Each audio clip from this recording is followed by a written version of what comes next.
just tell us where you are joining from. Okay. You can use chat. Some of you might be using GC for the first time. GC is open source.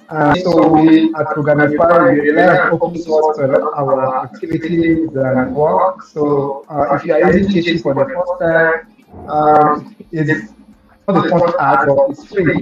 You can use GC to host more than 100 or 200 or even 1,000 participants can join GC at once, and it's free and you get unlimited time. So that's why we're using GC. Some of you are familiar with Google Meet or Microsoft, yeah, or UGC. All right, so if you look at the charts, I can see Abdullah and everyone joining from Lagos, Nigeria, Prosper from Edo, Nigeria. Hi everyone, my name is Jennifer and I'm joining from Lagos. Yeah, okay, blessing from Lagos. Sharon. Okay, Sharon is joining from Bauchi, Nigeria. Hello, Sharon. We have 41 participants now. Oh yeah, someone joined from Ghana. Yeah, last year we had an intern from Ghana as well. Joe from Lagos. We have many Lagosians here. Jemima from Lagos. Philip from Lagos. Ayomi Post from Benue. Yeah.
All right, so we are back and we'll just start now because we can't wait for everyone to join the Green African Time. So this is 53 participants. We are expecting at least 100 plus to join. So while that is going on, we just proceed. Yeah. All right, so Programmify PIP4 orientation. You are all welcome to this PIP4 internship. And this internship is something that we've been doing for quite some time now, since 2023. And Programmify internship started as a necessity, and as many of you can relate, in Nigerian universities, most Nigerian universities, it's quite difficult to get an internship opportunity when after it's like from a few in 300 level or 400 level going for an internship or what we call IT. It's quite difficult to get one. And then I was a lecturer and I had some couple of students that are very, very brilliant, and I couldn't just see them go spend their IT opportunity in a non-technical environment like the previous students. So that was how the PIP internship program started. So I started with like four interns, and using my experience, my total experience, and my considering the environment we are in, I decided to come up with a startup-like internship program for interns, and we did really great. We worked on some couple of projects that we are proud of today. And then from 4, we moved to 7, which is the PIP2 interns. Some of them happen to be part of this PIP4 as friendly mentors. And together we kickstarted PIP3, our biggest number so far. We happen to get a lot of interns to join. We went international. We got a lot of people from Africa, across Africa, from Kenya, Ghana, and even Turkey. So PIP3 was great. It was about participants of around 108 interns went through this program. They built a lot of projects, I think 5 projects per interns, and it was really great. So, and one thing we do here is that if you get along the line that we are going, I will explain the broad preview overview, how it is being out, what we are doing, and how we want to make this PIP4 stand. Okay. All right. So, I will explain what the PIP4 Programmify PIP4 is all about. So we are dedicated learners, but not learners but builders. A lot of African developers, and what we have noticed is that they are stuck on tutorial hell. They keep learning programming for quite a lot of time, and some of them go on to using tutorials. Some of you here might relate to what I'm talking about. You'll be learning coding, going to Udemy and learning all the things you need to learn, reading big document. But here's the problem. The problem is that we are stuck on this, tutorial, learning. And right now, the smart ones, especially in San Francisco, Silicon Valley, the Chinese guys, you don't see them spending that time learning and learning. They spend more time building apps, building projects, projects that even become a world-class project that people tend to use or have a problem. I'm not talking about to do app, I'm talking about later, these were projects before, but now there's AI, and that's where the beauty comes in PIP4. There's AI that can help you turn an idea into a solution-ready project that people use, and that's what we're going to be doing in this PIP4. You are going to do tests that are not just sit on your computer. Okay, this is my on your portfolio. Okay, this is something I was learning. I built while I was, learning programming. No, this time around you are working on projects that really address problems in society. Okay, that is the aim of PIP4. And we have mentors that are going to be guiding you throughout the project. Okay, so. Our mission is clear. Like I was saying earlier, we started, Programmify was founded in 2023 and established to transform education into actionable skills. Okay, so a skill that without action is just skill, and it's very easy in this step world to remain at that phase if you are not being given the opportunity. Another thing you should know is that in a startup, which is what Programmify is trying to bring here. In a startup, you don't work as a solo developer. By that, I mean you don't work alone, but you work in a team. Okay, you work in a team, and as you work in a team, you tend to see how you tend to see how teams work together, collaborate together, brainstorm together. This is something that is not new. It's already happening in Google. When you see interns go to Google, this is what they do. They come together, they brainstorm, they work on ideas, and they ship together. They have their picture, they put their picture together. So, my team and I, or we, just use this approach. Okay, so now, so some of you might be new, to this PIP4. Maybe you don't have any coding or you don't have much experience. That's why the team is also interesting. Because in a team here, you will work with, if you are a beginner, you will find an expert in your team, and you will also work collaborating together, you will learn. So when you find yourself with a fellow team member who is just a beginner or find it difficult to get the concept, please, you are going to work together. That's it. Another thing is you learning to mentor your own fellow team member is also very important for you. When you learn to mentor your own fellow team member, you also learn twice. Okay, so that's one thing. You might find someone that is also new. We read through your whole your applications. We saw a lot of interesting things, but the most important thing is the ambition, the goal to learn. Okay, now the key components of this ecosystem we have Programmify is an academy. What we are currently is what we call the internship lab. Okay, so we'll be moving over to the slide. Yeah, so this is what I was talking about the tutorial here. Okay, so many of us are taught in tutorial here. Tutorial now we are, like I said earlier, we are building a Silicon Valley kind of mindset for us here. And Silicon Valley is a mindset.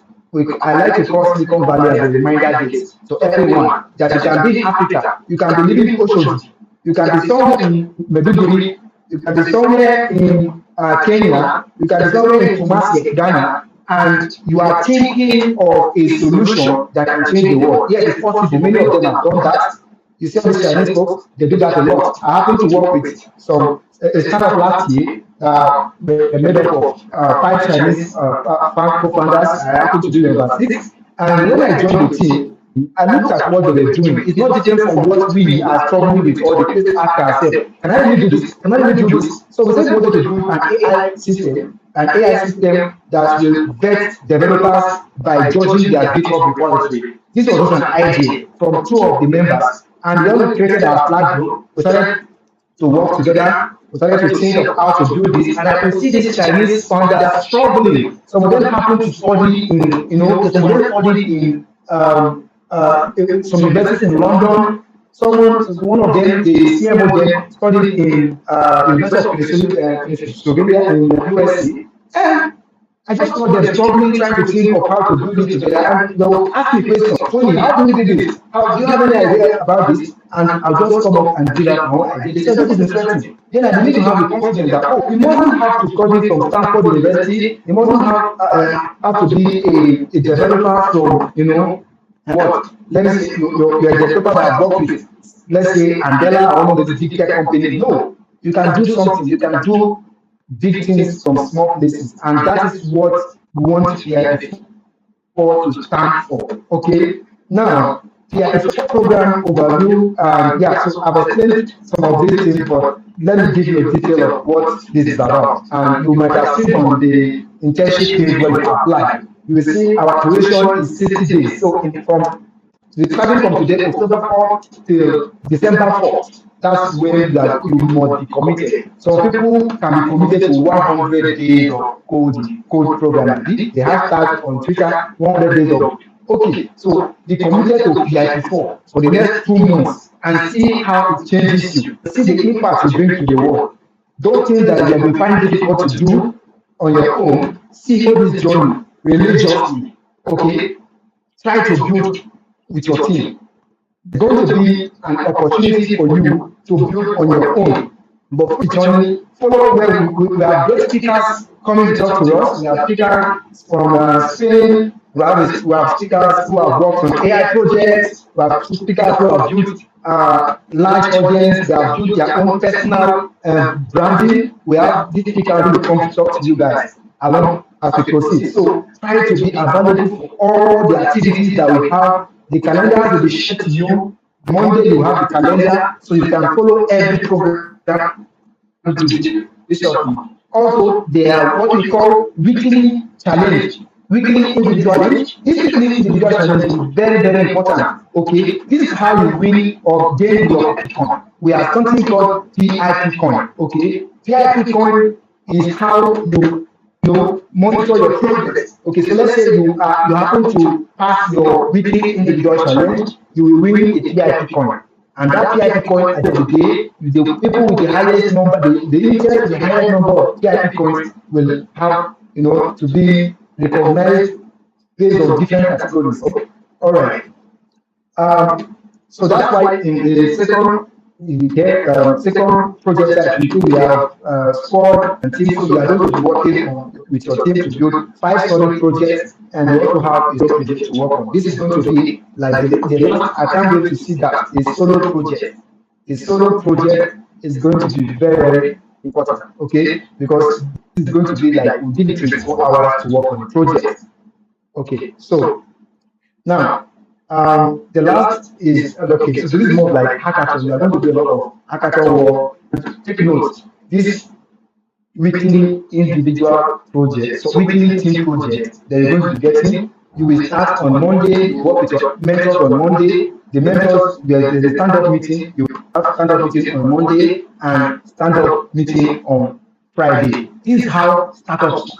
Okay, this is how startups work. You come to join the meeting on Monday, you listen to your mentors, give you detail on what you'll be working on that week, you come with your mentors and then going to work on your ideas. Then you work on your ideas on Monday, on Tuesday, on Wednesday, on Thursday, on Friday. You present on Friday the stand-up meeting where you present this what you worked on. You present your project, let's say project mock-up, and take note, please. I know why I say project mock-up. Because you don't have to be perfect. There is one of the largest startup incubators running in the US right now. We call them YC, Y Combination. They have this charisma. They say they are not looking for perfection. Perfection is not momentum. They are looking for what? Just deliver. Deliver the project, no matter how it is. And if your first MVP, by MVP I mean minimum viable product, is perfect, there's no error with it, means you launch too late. So whatever you are going to be working on, don't try for perfection, try to deliver. That's how you will keep up with the game in PIP4. Okay? Alright.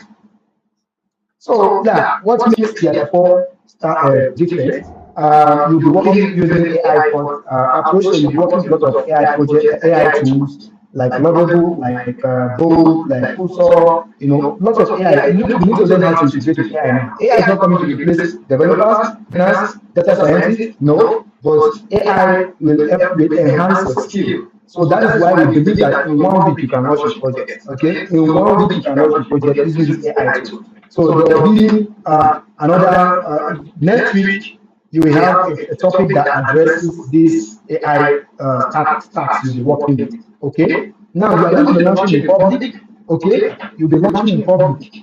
Like you don't just build your text and your project remains on your, GitHub repository, or you just put it on Vessel and that is all. No, that's not what you're trying to do.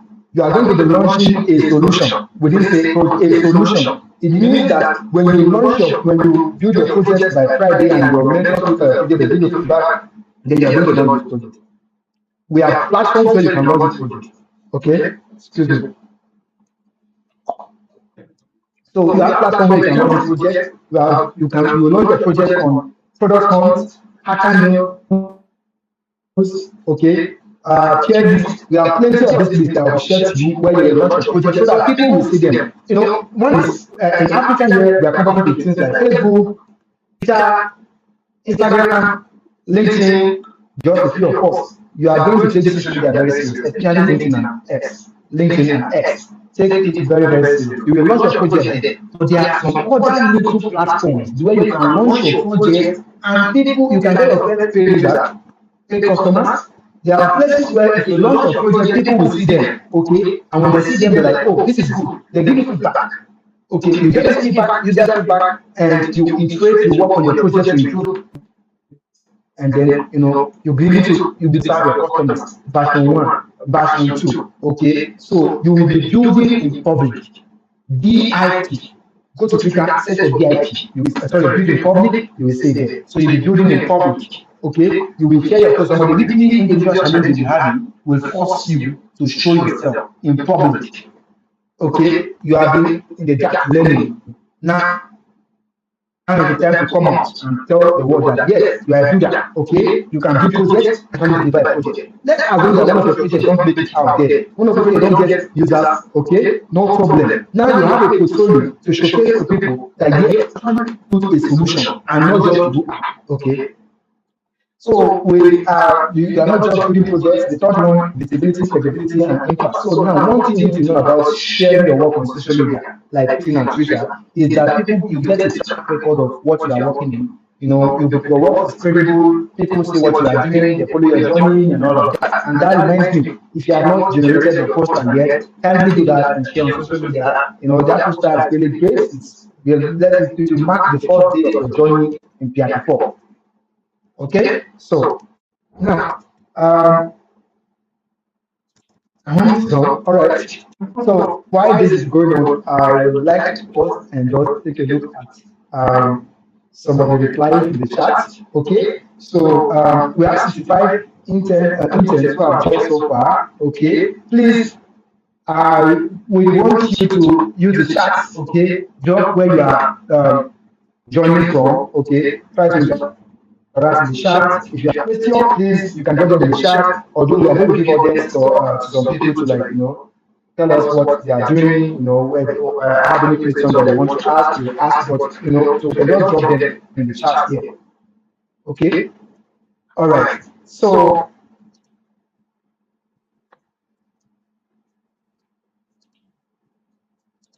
all right. So yeah. Like I've explained this already, you'll be working in squads, okay? So you'll be working in squad from day one. During the weekend or by Monday, you receive an email. This email will tell you, which team you belong to. But we have 6 houses, okay? We have 6 houses. We have the Atlas, we have Forge, we have Flux, we have we have 6 houses, Atlas, Forge, and Nova is also there. We have Pulse as well, okay, and we have Flux. So these houses represent the house you belong to from day one. You will get your Discord link, and when you join the Discord link, you use the Discord link, try and select your house, okay, the house is what you belong to. And this house, what do I mean by this house? Okay, this house was the magic badge you selected when you were applying for this internship. I don't remember that. You select something like Atlas, Plus, Forge, Nova, okay, and Zenith. So this magic badge, we didn't want to reveal to you, but these badges, they represent the houses we are running under PIP4. Okay, so take note. And warehouses will have 4 teams per house. So, for example, if you are under Atlas, if you are the Atlas house, you have the Atlas 1, Atlas 2 team, Atlas 3 team, Atlas 4 team, Atlas 5 team. Okay? So in Atlas 1, 5 members. Atlas 2, 5 members. Atlas 3, 5 members. I'll use another example. Zenith house. Let's say you are the Zenith house, okay? Zenith house will have teams under this house, okay? We have Zenith 1 team, Zenith 2 team, Zenith 3 team. So if you are coming to present, you say, okay, my name is Godwin. I am from the Zenith house I'm from the Zenith house, Zenith team, something like that. Okay, so you are going to be under a house. Under that house, you will fall into one team there. Okay, and that's the team. There are a lot of gamifications around these things, like something that is very comfortable in football matches or other sports, where you can play from another club, like Manchester by the player from Chelsea. So you can, if you are lacking you are lacking one skill, okay, or one talent that you need in your team, you could, using your dashboard. So you will have a dashboard. The log into this dashboard will be sent across to you, so you can log into the board and see the house you fall under, and you will have to work together, because every week, each team, the team with the best project will win the PIP coin. So we also have, aside from the personal PIP coin, we also have the team PIP coin. The team PIP coin is what you will use to purchase a talent from another team. Okay, let's say Zenith one is working in data science, a project that requires the data scientist, okay, you will need to look for someone in another team, okay, that you need to look for someone in another team that's good with data science, and you can ask the team leader there that you want to back a data scientist from their team. And if the agreement goes well, because we have a chat where you can go with all of these things, and if the agreement goes well, you discuss the price, then you will transcend the team PIP form to that team, okay, and the team will release that person, that intern to you for that week or as long as the contract. Okay, so when you have that person, you will work together. That's how it works. So you need that ability.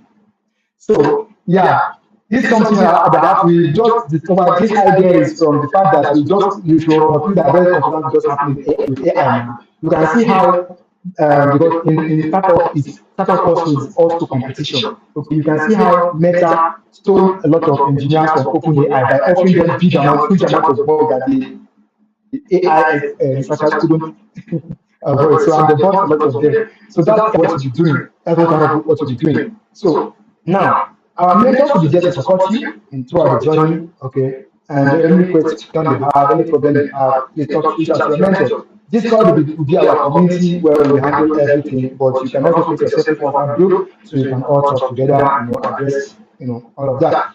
Now, cutting edge tools. No, take notes. We are using tools. You'll be introducing you to some of the cutting edge tools that's going by the world right now. You're not going to be left out. Africa is not trying to follow the race. No, we want to be at the edge too as well. So now, so the tools we're using Coursera for coding, some of my try Coursera, but along the line we related to how to use Coursera is an AI coding assistant similar to VS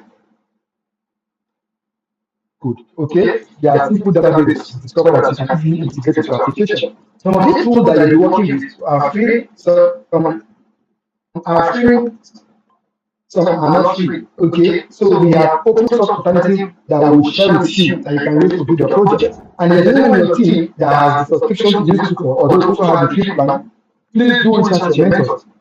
Sorry, one of the success here in one of the success tips you need to learn here is how to reach out to your mentor. Please communicate with your mentor. You already know what's happening and they will guide you. Okay.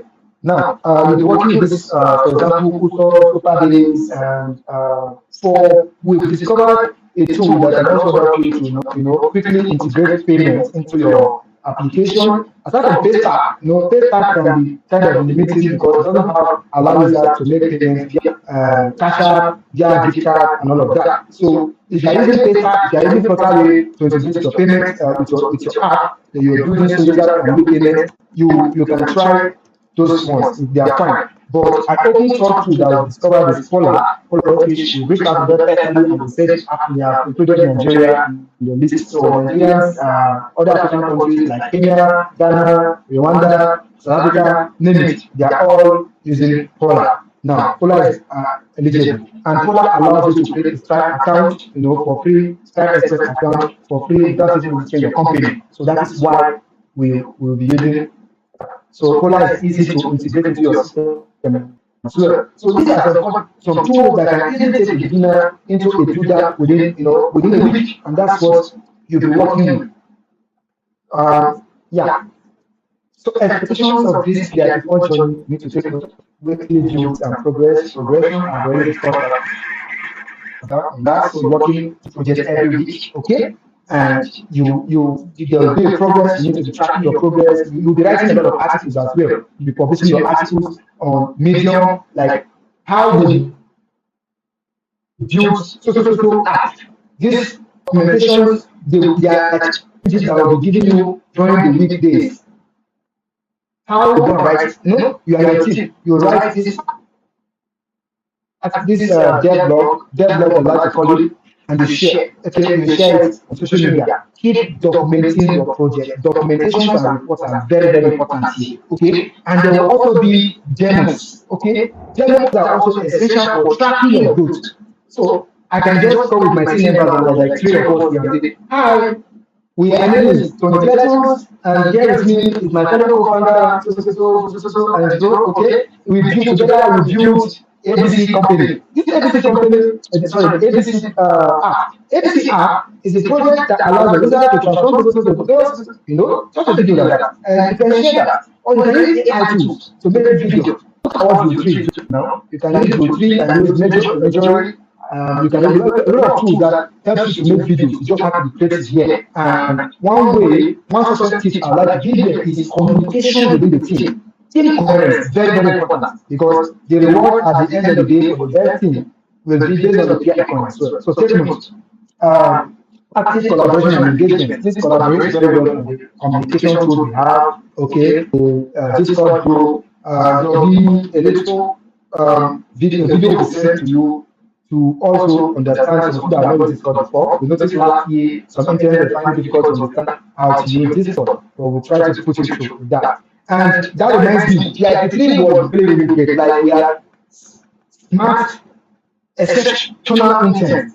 And we hope that PIP4 you guys can beat their record, because the total number of projects they produce is more than 100. Okay, and they have just continued that period. They are building, they are launching this project, they are building, they are sharing, they are building, they are sharing. You can see that they are seeing their progress, they are tracking what they are doing on X, on LinkedIn. So it's not just stop here. It's something that you continue to do. Okay, so yeah, you guys are up to 150 plus. Accepted this morning, so like you guys are growing, but we will keep the application open. This group of people will come in later. Okay, there are some people that we didn't intentionally have reserved for now. Okay, those ones will come in. It's just like what you do for them, where there are people that come in later. So there are a lot of surprises for you guys. Okay, so take note. Yeah. I'm hoping that you will be able to finish this program. So thank you for joining PIP4. My name is Nick. Okay, yeah, I appreciate everyone.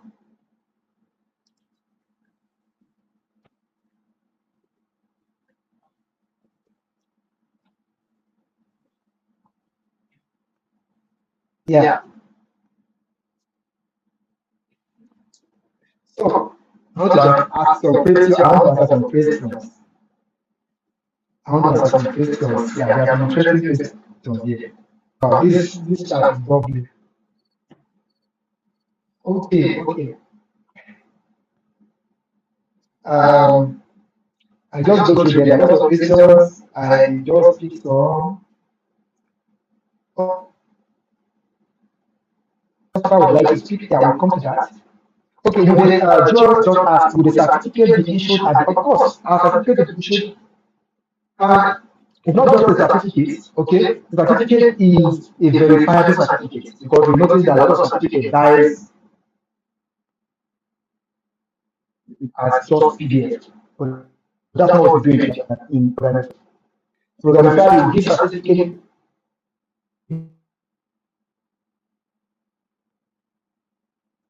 that verify, okay, a special PIP link and add it to your LinkedIn and your certificate.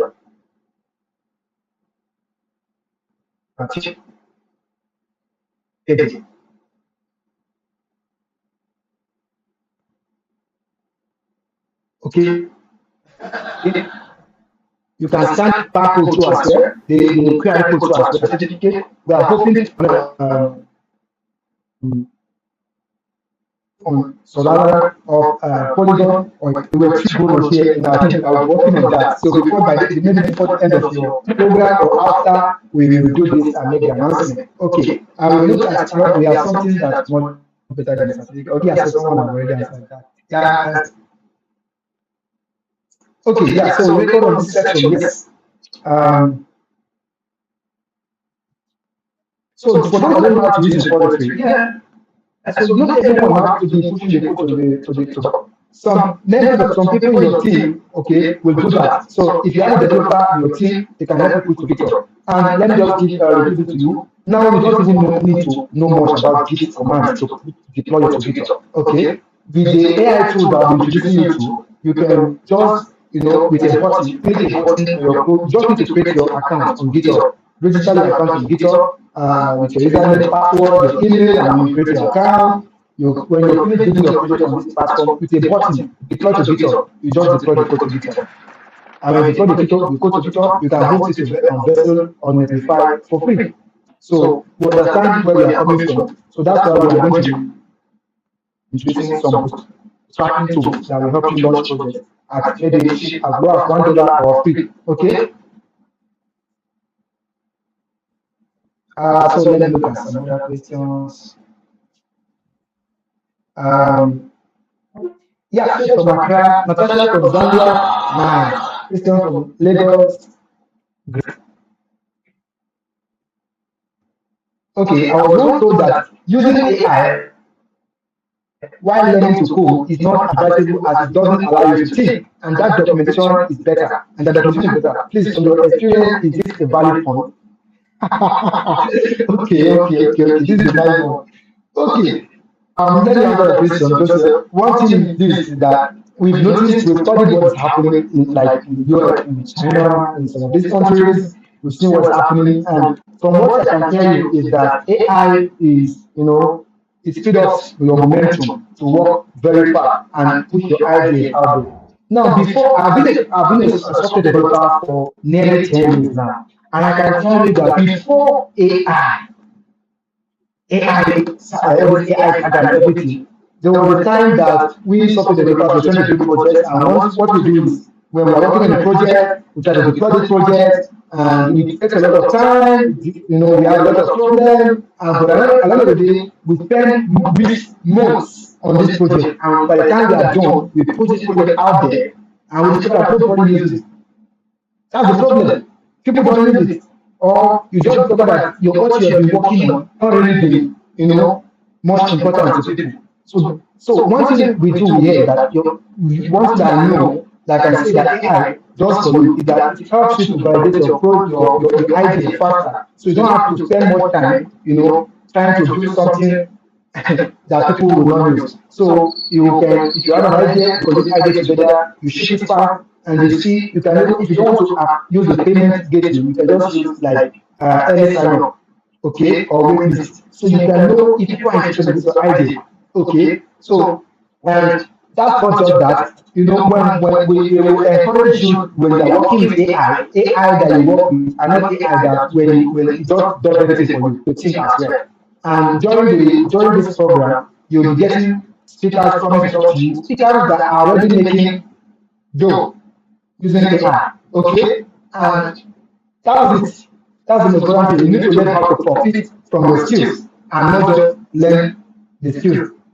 Okay? So if you are coding, AI gives you feedback of what they have done for you. Okay? You try to read those things. Look at, for example, look at Gemini, CLI, look at Cloudly. When you are working with projects, they don't just help you fix your bugs. They also give you feedback. Here's what I have done. Here's what I have done. Okay? Documentation is very important. But I didn't recently discover that majority of these tools, technologies that we use for documentation, that we use to build our project. For example, I saw what Jack Dorsey, the creator of Twitter, X, did recently. I think I see that project, big chat. I coded it from A to Z. Okay? And when you look at the tool you use, Gross, if you open that tool, you see that they have the document. And inside the documentation, there's now AI. Ask AI to summarize the documentation for you. So it means that you are not just going to be using AI to do what it's thinking for you. But now, companies are learning how to integrate AI into documentation, in fact, to help you understand what you are doing faster. There were times that when all these tools came out, for example, React, the first time React came out to React, one of the things that was really disturbing a lot of us learning React at that time was the documentation too much. You will search and search, but now with AI, you can copy, there's time to use AI intelligently. They copy the documentation, give it to AI, go through this for me. I'm looking for specific things to learn about this technology, this language, this framework, and it will tell me for you. Okay, so yeah, this is the bigger plan. And what we care about here is building and deploying your project. So you can just give it a try. Yeah, what is one? I have also forgotten now. Don't worry, we have all your details. We have all the details on our dashboard. We know where you belong, and I think you will send your email. So you will send your email to tell the house you belong to and how to join this Discord link. The Discord link will share to you. You will see the house all on there. So that when you click Discord link, you will select your house and you click join and you join your house. You can say hi to your fellow housemates there.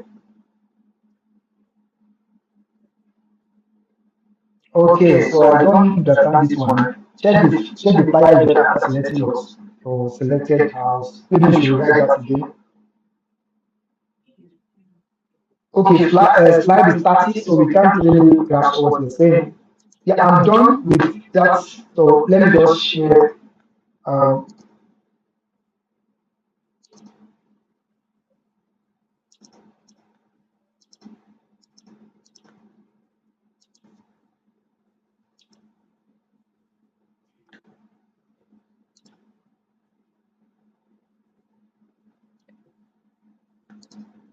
yeah, I hope you can see. You can see the GC, right? All right. So yeah. All right. So I'll just keep scrolling. I'll be needing some low talent. Yeah. So you need to win more team challenge and individual challenge. And take note, you can sacrifice your personal challenge to your team. Let's say you're running low in the PIP form. They will make the system possible for you to send your coin, okay, your PIP, your personal coin. So you can put that to your PIP, your PIP, your team. So when you contribute that, they can use that to purchase a talent, okay? Okay, so what I have here, what I have attached here is to give nothing but the best. Yeah, so we are taking that too from you. All right, so one thing you have to know here is that you are here to, make yourself, make yourself money or improve yourself. So this is not an internship where you get paid, okay? Take note of that. Polar, yeah, Polar is what you're using. Okay, first team meeting is on Monday, take notes. And is there like a physical building where team members can meet? You can arrange that for yourself, but we are striving on to work since tier 1, okay? And we hope that you'll be able to do that as well. And take notes, this is like the future of work now. Since the era of COVID-19, a lot of companies started, agitating for this remote work. So you should learn how to use both of these tools because remote work will really help you a lot to understand how to work together as a team, Yeah. Yeah, upon completion, you can add the link to your Programmify team. And take note, the certificate, to get a certificate, because of what we are trying to do, your certificate, most times, when you are going to get a certificate, you are going to, we have coupons for some people that will get a certificate for a lower price, almost free. You can win that during this program. But the certificate, there's a little stipend on that. Take note. The internship is fully remote. We add your certificate. Once you get a certificate, we add your name to our talent pool, okay? Because we are working to see how we can get some people that want to get a job higher, okay? So that's one of the reasons why we do that.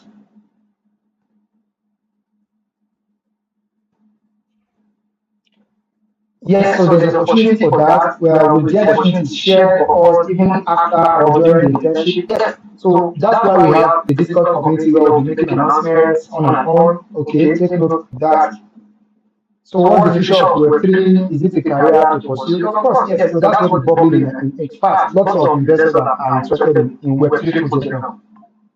You'll hear more of that. If you happen to be working with Joseph, you can hear more of this. So for the certificate is 10,000, yes, 10,000 naira, and they accept that one globally.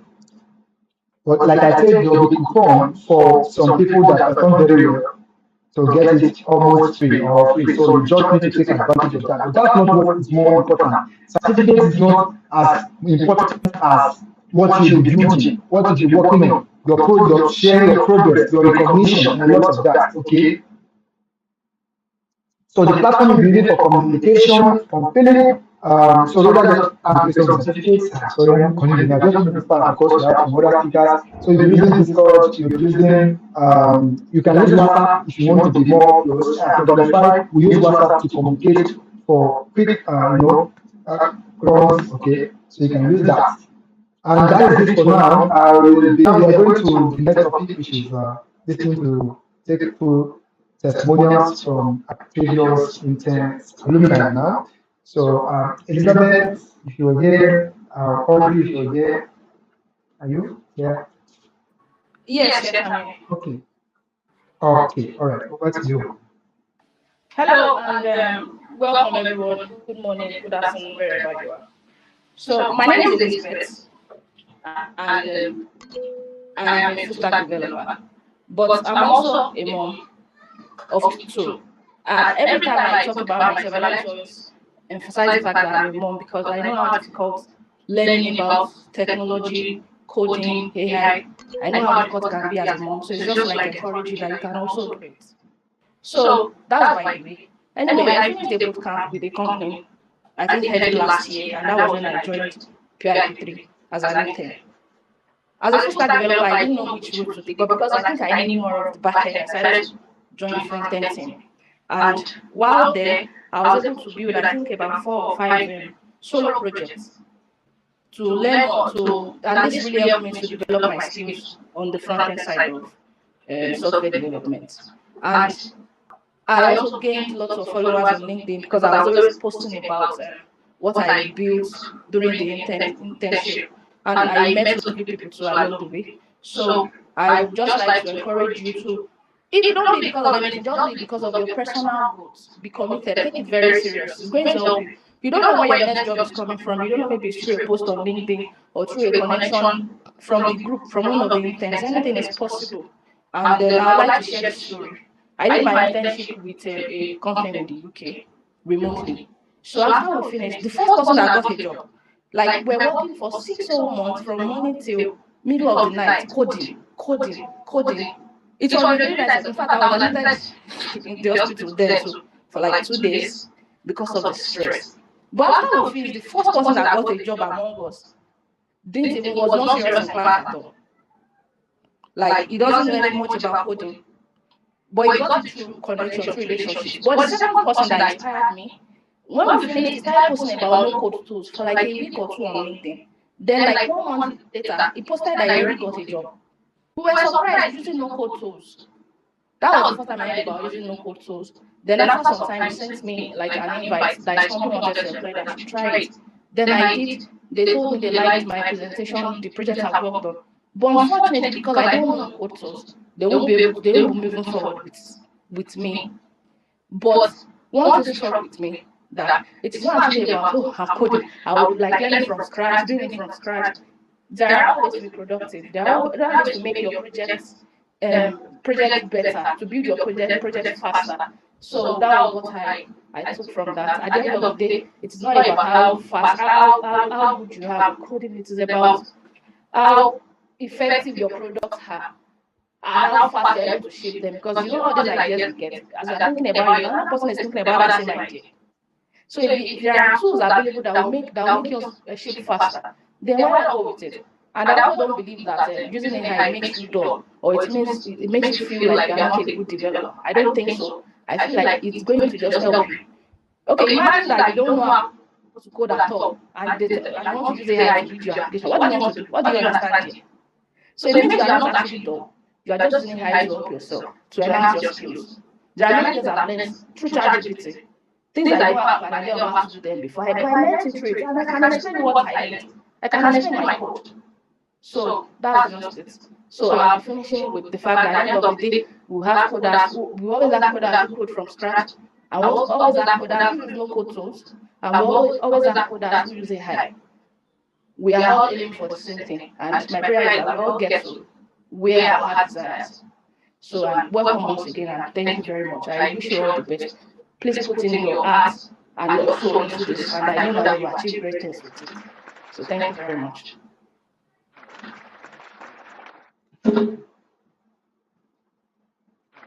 Okay, thank you so much, Mrs. William. You can hear from what you have said.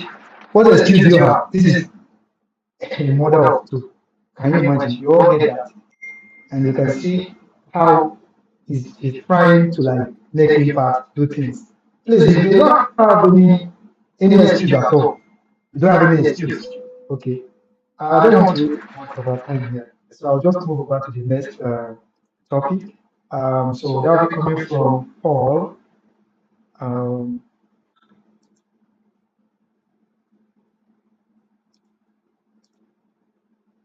My name is Arishinopo, and I'm a full stack developer. PIP1. Um, I'm a PIP1 intern. I was a PIP1 intern then, so I started Programmify then, and that was my initial stage with um, programming, basically. Yeah. So nice to meet you all. I'll be discussing about the AI era and Africa rising in technology, basically. So just like we know, first off, welcome to PIP4, the Builders Lab. So this isn't just another internship here. It is a movement here, a call to new generation of creators who will define the future of technology in Africa. Yeah. So as Programmify, yeah, we always say we don't just train to become employees. Yeah. We train them to become builders, innovators, and solutionists. And in this edition, just like we know already, the Builders Lab, yeah, is the mindset where yeah, it comes to life. Like what we want to do is coming to life now. Okay. So we currently living in a new era, yeah, just like we know the AI era. The world changed the moment AI intelligence left research labs, yeah, and became part of our life. We use this every day. Today, AI is no longer futuristic, yeah, it's something we use, it is everywhere. It powers the tools we use from the businesses we run to our education to the agricultural life and every area of our life, basically. Yeah, even down to where we actually get entertained, like the aspect of Netflix and all of that comes in. We get our recommendation through using AI. Okay, so just like we know, AI is transforming every sector, every sector. Any sector that says it's not ready to come along or is not adopting the use of AI, we actually left behind in what is meant to actually be able to attain currently. So companies that have actually relied on manpower are now driven by smart algorithms and automations. Simply put, AI has defined what is possible. It has redefined it. I mean, yeah. So, so the thing here for us is just like the founder, CEO of Programmify said, Mr. Tony said, you don't need to be in Silicon Valley. Yeah, the transformation is not just for Silicon Valley. Yeah, it is for us too. AI has become a great equalizer for each and everyone. It doesn't matter where you're from, whether California or Lagos or Australia, as Mr. Tony said earlier. Yeah, if you know how to use it, you can build something that will change your own world, basically. Yeah. You don't need to be in $1 billion funding or fancy offices or to create impact anymore. What you need basically is just your creativity, curiosity, and yeah, courage to experiment what you have, like your idea basically. Yeah. And that's why I say AI is like every programmer's superpower basically. Yeah. Every builder, you don't have to be a programmer. Sorry that I keep using programming. Yeah. So every builder's superpower basically, you can use it beyond what a normal human sense will actually go far for. Yeah, easily faster and even cheaper. Yeah, so you don't have to really stress. Give yourself that level of stress you give when you're doing it like just on your own before. So, um, but yeah, we ask ourselves this question: what are we using the tools for? We have AI, yes, we do, but what are we using it for? And that question leads to us, yeah, in African space, in this global transformation, basically. So we're living in the most promising time in our continent, basically. Africa is rising. Yeah, we have the youngest population in the world and billions of untapped opportunities waiting for investors to charge on, basically. Yeah. So we have a lot. We have a lot in Africa, just like we know. Down here, going to talk about what I'm actually aware about in Nigeria. Yeah. Years ago, what we have was just we have lesser applications here in Nigeria. What we're doing is either getting applications that was built in somewhere else, uh, probably beyond Africa, most definitely beyond Africa yet, and we use them here. But now, rapidly, we're growing faster than we can really imagine. And you look as far as back, we'll be seeing our names coming up in places here where, in fact, where our leg has not stepped into. So we really have a greater height because, yes, like I said, we have the youngest population in the whole world here, basically. So, but yeah, one thing there is for us is what do we really use to do? Like I asked earlier on. So many of us here basically are just in tech space, just to get remote job, escape unemployment, or to work with foreign companies basically.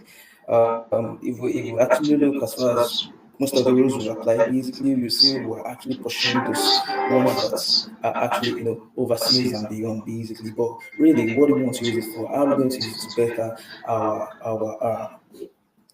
area, our demographical area? So we ask the question again: what problem can we solve here at home? Yeah, at home. Yeah, I mean Africa, not just my house. I'm not talking about my house. So I'm going to say our continents face like real present challenges from okay, I'm going to stick down to a little bit of Nigeria basically, from unreliable energy system to agricultural inefficiencies, healthcare gaps, logistic problems. Yeah, many more that I can list, but I mean, it's going to take a lot of time because yeah, there are lots. So that's how to know we can really tap into those places, solve them, and use AI at our palm to assist us in what we're doing. It's going to like make us pace faster. And yeah, and one thing there is, like I said, Africa, we have like unique challenges. Yeah, and in the within the unique challenges we have, that's where our greatest opportunities really lies. We know what we need down here. We know how our people are going to um, you know um, adopt what we're giving out there. So we know what we need here. So it just knows we just know we need to deliver this and we get this in return basically. So it's not really just about you getting out there to to apply for foreign companies to work for them to become an employer. You have to build, you have to have the mindset to build. We're going to be doing that in Programmify and this PIP4 basically. So to get you to actually have that mindset or for you to grow that mindset that yes, you can actually do this in here and it's going to benefit you definitely this way while it benefits where you're staying, and really it becomes a better place for us in Africa. Yeah. So that's why Programmify exists, yeah, to flip the old narrative. Yeah, we're not just here to create people who follow instruction or complete courses. We're here to actually nurture product thinkers, yeah, innovators and founders who can create technology that can truly serve African needs. Yeah, basically your environment, your area, basically, yeah, and because really the next $1 billion app doesn't really come from Silicon Valley, yeah. It can come from Nairobi, Accra, Kigali, or Lagos. It can basically, in fact, come from you yourself, wherever you're staying from, yeah. So it doesn't really, have to stick to one particular area. It can come from anywhere. So for too long, Africa has been really seen as a consumer of technology and not creator. But this generation, our generation, we change that. We have the talents, the tools, yeah, and now the technology to compete globally. We're no longer waiting for the world to build for us. We are actually going to build for ourselves and for the world. So, as you start your journey here in PIP4 in the Builders Lab, I want you to take this to heart. Yeah, don't just watch AI happen. Use it. Yeah, don't just settle for being an employee. Build something. Don't just talk about innovation. Create solutions yourself. Yeah, every idea you test, every line of code you write, every design you craft here can be the start of something remarkable. Yeah, African does not need people. They don't need more people who can code. It's need builders basically. Yeah, people who can look at the struggles around them and say, I can fix this with text. Yeah, builders who can transform small ideas into impactful products. Builders who can turn local solutions into global solutions or into global innovations basically. it just doesn't narrow down to you. Yeah, basically, when you build for your little demographic area, it can actually even go beyond what you've expected it to be, like serving global solutions, the innovations basically that what it is. So welcome to PIP4 and the Builders Lab. The world is waiting for you and the tools are in your hand. And the future basically is being built here, right now, and by you. Thank you very much for listening to me. I'm Paul Bishop.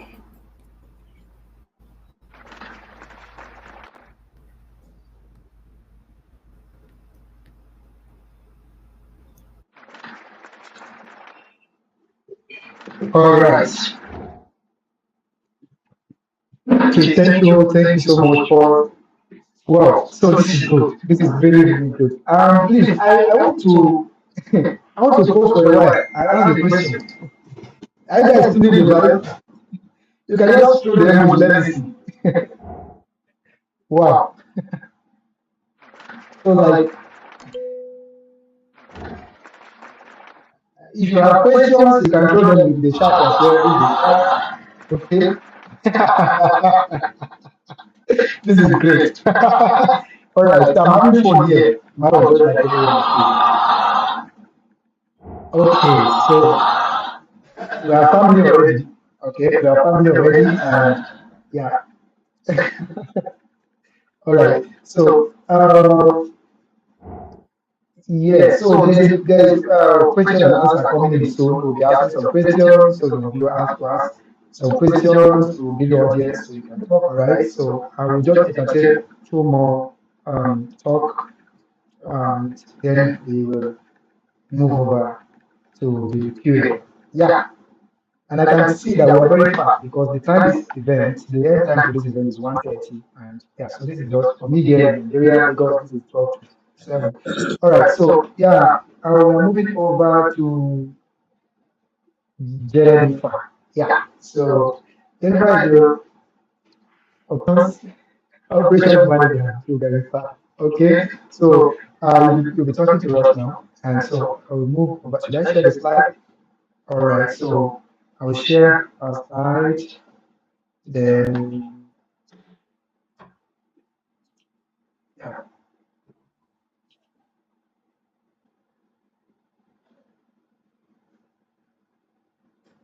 So I like using my story anytime I want to give presentations because I can tell that I have many experiences like throughout my journey. Like my journey programming for at least, let me see, I've been programming for I think 4 years, 3 to 4 years now. So I have many more what do I call it, experiences. So innovation plus limitations. So this presentation basically talks about the presentation explores the journey of innovation through adaptation and adoption, emphasizing how overcoming limitations can lead you to groundbreaking advancements in technologies and creativity. So, when I started programming 2023, there was something that I was doing that I felt that, okay, I was doing it right. Watching tutorials and using the tutorials to build up projects. That's not innovation. Innovation is when you watch a tutorial and you see, okay, if person is teaching you how to build a weather app, you know that, okay, this is a weather app. What can I do differently? See things differently. Don't just look at, okay, this is what this person is doing, and I want to do what this person is doing. Because if you do what that person is doing, you're not just doing your own stuff. You're following the crowd, you're following the trend, which is not what Programmify, what we are here for. So at Programmify, what we are here for is to help you think for yourself. Programmify, what we want to do, or what we want to help you do is to help you see the world differently. We don't just want to help you see the world like the way Mark Zuckerberg saw the world and he built Facebook, or the way the other person saw the world and he built WhatsApp. No. Okay, let's say you have an idea.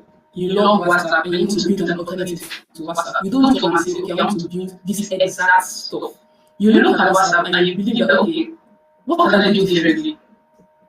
What is it in WhatsApp that I can change? Or what do people love in WhatsApp that maybe that's out of WhatsApp that I can implement in WhatsApp and people will use my product? You don't just look at your app as something that's, okay, people can come and use because that product is not really working well. No, that's not how it's supposed to be.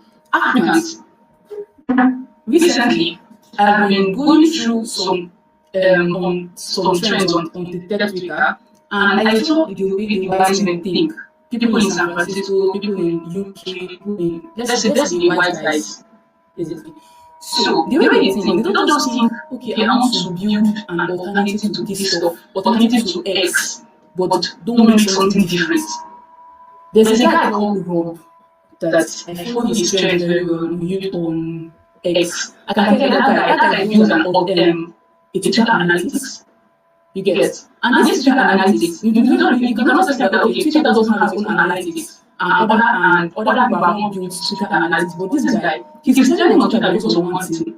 He's trending because he saw things differently. He didn't just build Super X, he didn't add Super X.sh, he didn't just build Super X. He built Super X because he wants to make people have fun while analyzing their show, while seeing their Twitter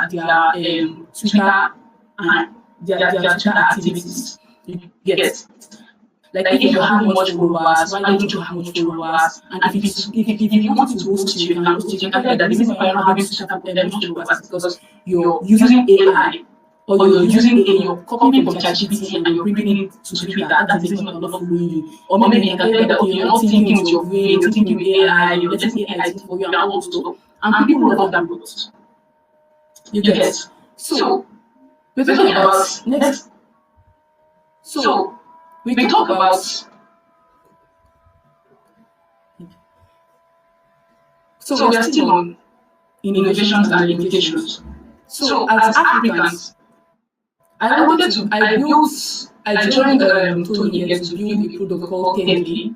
10K is like a tool that helps you share crowd privately and securely. It's not as if there are not other tools that can do the same work. They are. But what we did differently here was that we made it, if you send your file and you can set the time that the file can disappear, that's something that made them different, and that's what made people want to use 10K. But the limitations we have, because we still have limitations to the up till now, is how to get people to pay for products, and the tools, the right tools to use to collect money. You get. So while researching, this happened 2 months ago. While researching, we came across a tool called Programmify. This tool helps you create Stripe Express account, and you can you can integrate it to your platform. So that is you not just letting your limitations limit you. That is you letting your limitations help you research more and make your stuff better. If things are not working for other persons, that doesn't mean that it will not work for you. It will work for you. I don't have a laptop, but I look for a way that I can get a laptop and build what I want to build. I don't know how to talk online. That doesn't mean that I will not go to Twitter to tweet anything that comes in my mind and tweet my mind to people on Twitter. Because I know if you tweet, people will like the tweet because you say something reasonable and you say what people love. Next slide, please.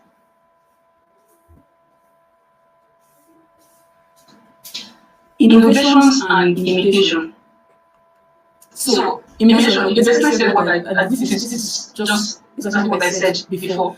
I said you cannot just look at somebody's product and say I want to build this exact something and use the exact format this person used to build this product. So 3 days ago we were talking about Kuso and what Kuso is doing, how heavy Kuso is with the laptop. And Tony explained that Kuso, why Kuso is heavy on the laptop is because they built something exactly, or let's say they copied the exact code, they cloned the exact code from VS Code and they added their own stuff to it. So that's what's making Kuso heavy on your laptop. Because at this point I'm really having a problem communicating with Kuso now because it's season, it's hanging so much. So that's what he explained to me. If you want to build something like VS Code, I don't think it's okay for you to go and clone someone's code because you don't know what that person did to get to where his product is. I believe in working on your own products, knowing your code from start to finish, from the exact point you started to the very point that it ends. Did you get? So you know if it's heavy on somebody's laptop, you know how to reduce what to do to ease your user's pain, because as it is now, Kuso, should I say that Kuso is a pain? Let's say that Kuso is a pain in my ass or something, because I've been really stressed out. Like, I can tell you, if I show my face, you can see how stressed I am because of Kuso. So that's just it. Please, next slide. Please, if you understand what I'm saying, please, you can indicate, please. Thank you. Okay. The trap. Copying keeps you stuck in tutorials and stop you from being creative or building something new. So just like I said, as I started this talk, when I started, thank you. So I was stuck in the tutorial. There was something that I wanted to build. I wanted to build my portfolio, but I decided to follow someone else's tutorial on YouTube. But that YouTube tutorial, there was something that the guy did. I think because he cut that part out or something like that, I got stuck in that problem and then I didn't know how to solve it. And by that time, I didn't know how to work on JavaScript. He was using JavaScript and React. I got stuck in that project. Let me check my computer. It is the project is still there. I've not even touched it. I had to look for ways that I can build my own stuff, something that I can work on, something that I can say that, okay, yes, I built this stuff and I understand the code.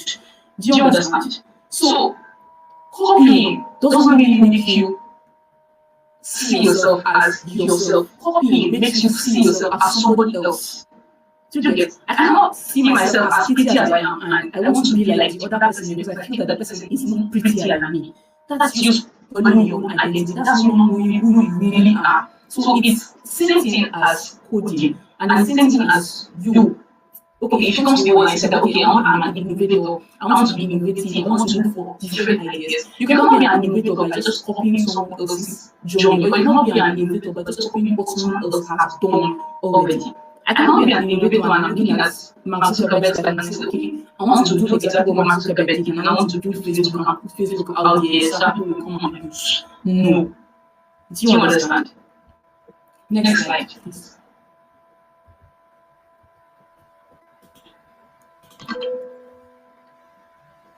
Next slide. No, back.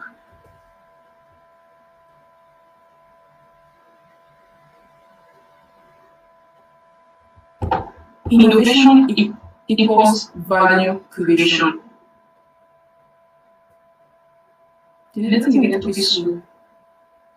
Innovation equals value creation. So, just like I said, you cannot create value by looking at what other person did and saying, I want to do exact stuff. You can be innovative. Okay, like recently, I said I want to build a product. I love hair. I love stuff about hair, talk about natural hair. I can speak to you from now to next tomorrow because of natural hair. So I want to build something that helps my natural hair. I want to build something. I know that there are more products out there like shampoos, there are conditioners, there are oils that you can use for your hair and all those stuff. If I go into those type of business, that's just me following the trend. That's just me following what people are already doing because the market is saturated already. If you go on Twitter, you can, if you go on TikTok, you can see many persons displaying stuff about hair, giving tips about hair, and all of those stuff. That's not what I want to do. So what I looked at, I started and I was like, okay, what can I do differently? What if I build this software that helps people analyze your hair? What if I build this software that helps people tell them what is wrong with their hair and give them a solution? Give them how to tweak their hair. This one, you don't just go to TikTok, look at somebody's hair and say, okay, I have this type of hair that this person has. Okay, if you're talking about what's hair, okay, I have the same person hair that this other person has, and I want to have the same product that this other person is using. It might work for the other person, but it might not work for you. I and my sister, we have totally different hair types. So I cannot say because this hair, this product works for my own hair, that means it's going to work for my sister too. No, it doesn't work that way. So what I thought was, okay, a software that helps you analyze your hair, you give your picture out, if you give your picture to it, it analyzes your hair, it gives you feedback, it tells you kind of products that is good for your hair, it tells you how to maintain your hair, it tells you how to figure out if your hair is fussy and the different hair types. So that's not being innovative. I searched for many other tools online, and one thing I will advise you, if you want to be innovative, if you have an idea and you want to work on that idea, what you do first is go online, check on Chrome, check TikTok, check YouTube, check Twitter, if there are similar products as the one you want to build, and see what those persons are lacking, what they don't have that you like to bring to the market. Because what customers want is what other people don't have. Do you get new stuff, new things? Something like, okay, let's say, and as something as little as gamifications can help the product go far. Yes, things as little as gamifications can help your product go far. Things as little as, okay, just changing, let's say, the like button to dislike button, or adding like dislike button and all of those stuff can make your product go far, because people want that kind of thing. Do you understand what I'm saying? People love those type of things, just little things. If you check 1, 2, 3 products that are similar to your product, and you're like, okay, these persons, they have they have similar products like A. Let's say you have like a bar. Let's say you have like a bar and there are products to your bar, and you have like your other competitors who guys have, they have bar too, and the products that they have use, you also have use. They have minerals, you also have minerals. Okay, what do you do differently? What do you have that this other person don't have that will make people come to your shop no matter what? Because having something new will make people leave those shops to come to your shop to come and ask, what's up, what are you selling? If you understand what I'm saying. So that's it. Next slide, please.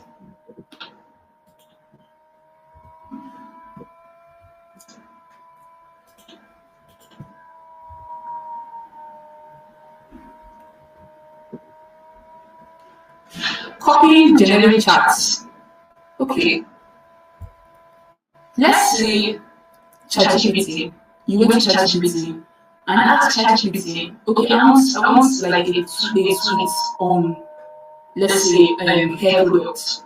And ChatGPT gives you a tweet on hair products, and you copy that tweet and you take it to Twitter, post it here on Twitter. I don't think that product will not go, that chat or tweet will not really go far, because this is just copy and paste. You don't know how many persons ChatGPT has given that same tweet to. You don't know how many persons, or if you're not even sure, you'll be surprised that it is somebody else's idea that ChatGPT is giving to you and asking you to go post it out there as your own.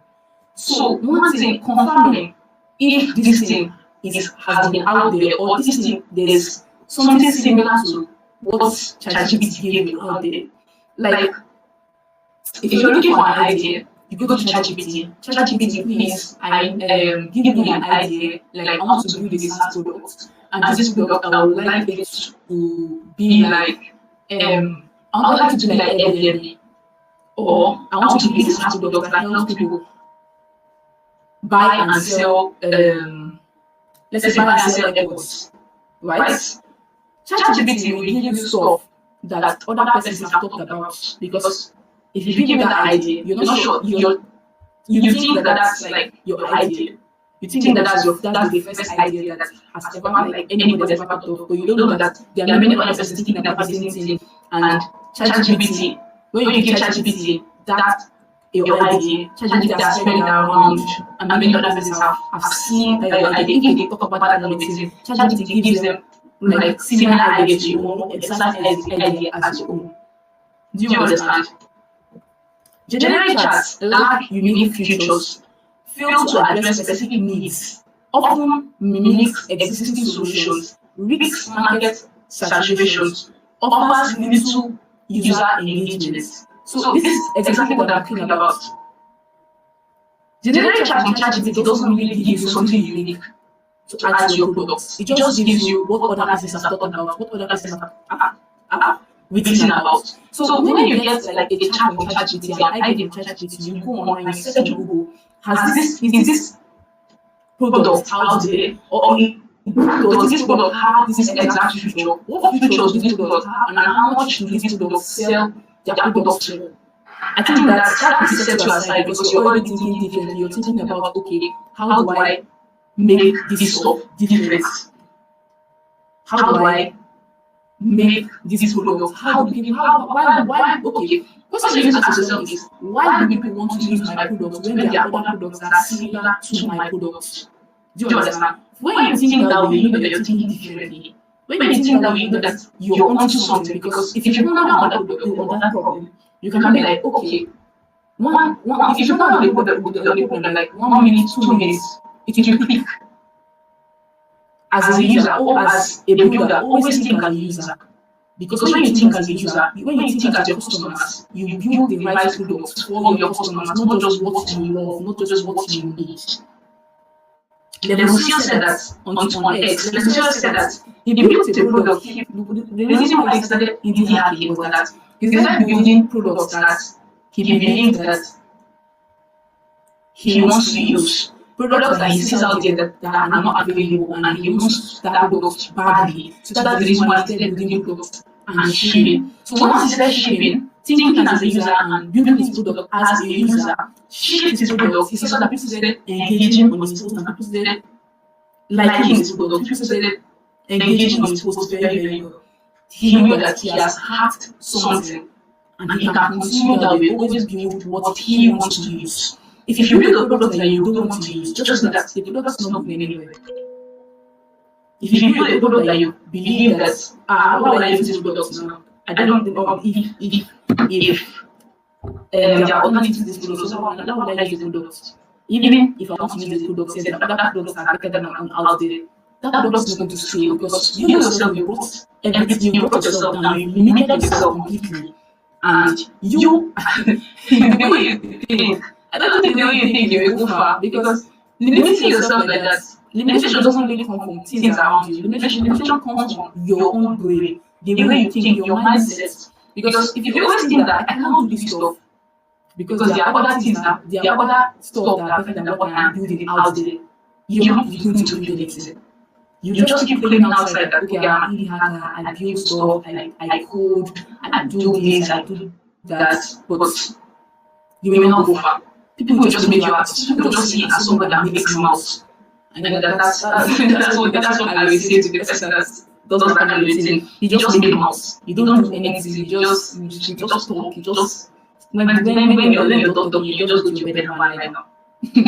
That's what I will see that kind of person as.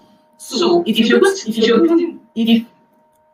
build a product and you want people to join you, think about the products that you love to use. In Nigeria, what's that one product that, or what's that one project that, or what's that one SaaS product that you really, really love, but it's not out there and people are not really thinking about it? You discover that you're not the only person thinking about it. You're not the only person thinking about it, but they are waiting for somebody to come outside and build it so they can use. So what sets you aside is that you are thinking differently on how you want to build this stuff and solve your own problem. Solve your own problem plus solving other person's problem. So this internship, please, I am begging, please, think differently. Don't just be a copier, don't just be a talker, be a doer. Don't just look at what other people are doing and say, I want to push myself because this person is pushing himself. Push yourself because you have to push yourself. If you don't push yourself, somebody will not come and come to your room to come and push you. Push yourself. Programmify, so that after these 3 months, you will come out there and be like, okay, yes, I have built something that people will use and you'll be proud of it. Thank you very much.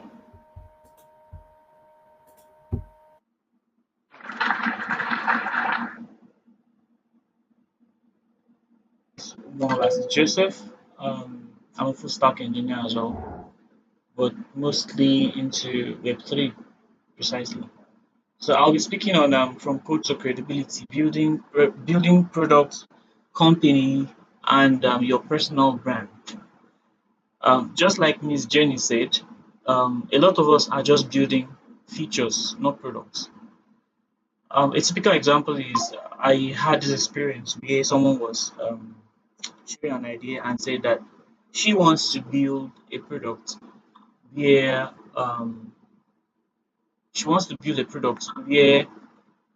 people can actually hire people to clean their houses or to run errands for them. And on the comment section, I think that was on TikTok, on the comment section, people were like, this is not a product, this is actually a feature. Because if you it's a nice idea, no problem, it's a nice idea. But what gets it validated in the market is, does it really captivate people's mind at the end of the day? You understand? It's not just about you saying you want to build a product. Are you building something that people actually want? Or you're building something that people actually have, that companies already have? It's just like an advantage for you to add that feature to it. Another key thing is you going to go and build, you tell us that you want to build a product like bill payment products. If you do that, you're setting up yourself up for failure already. It's a good idea, no problem. It's a good idea, but it's not a great product. It is just a feature. Because if you build that kind of product, you will be competing with banks, right? We have Zenith Bank, we have GTB, and the rest of them and likes that are already doing same thing. So what makes you think that I will leave the bank that I can use to just buy my airtime, my data, or use to pay my NEPA bill or whatever bill I want to pay for, and then come to your app directly? So you see, when you build such products, you're already setting yourself up for failure.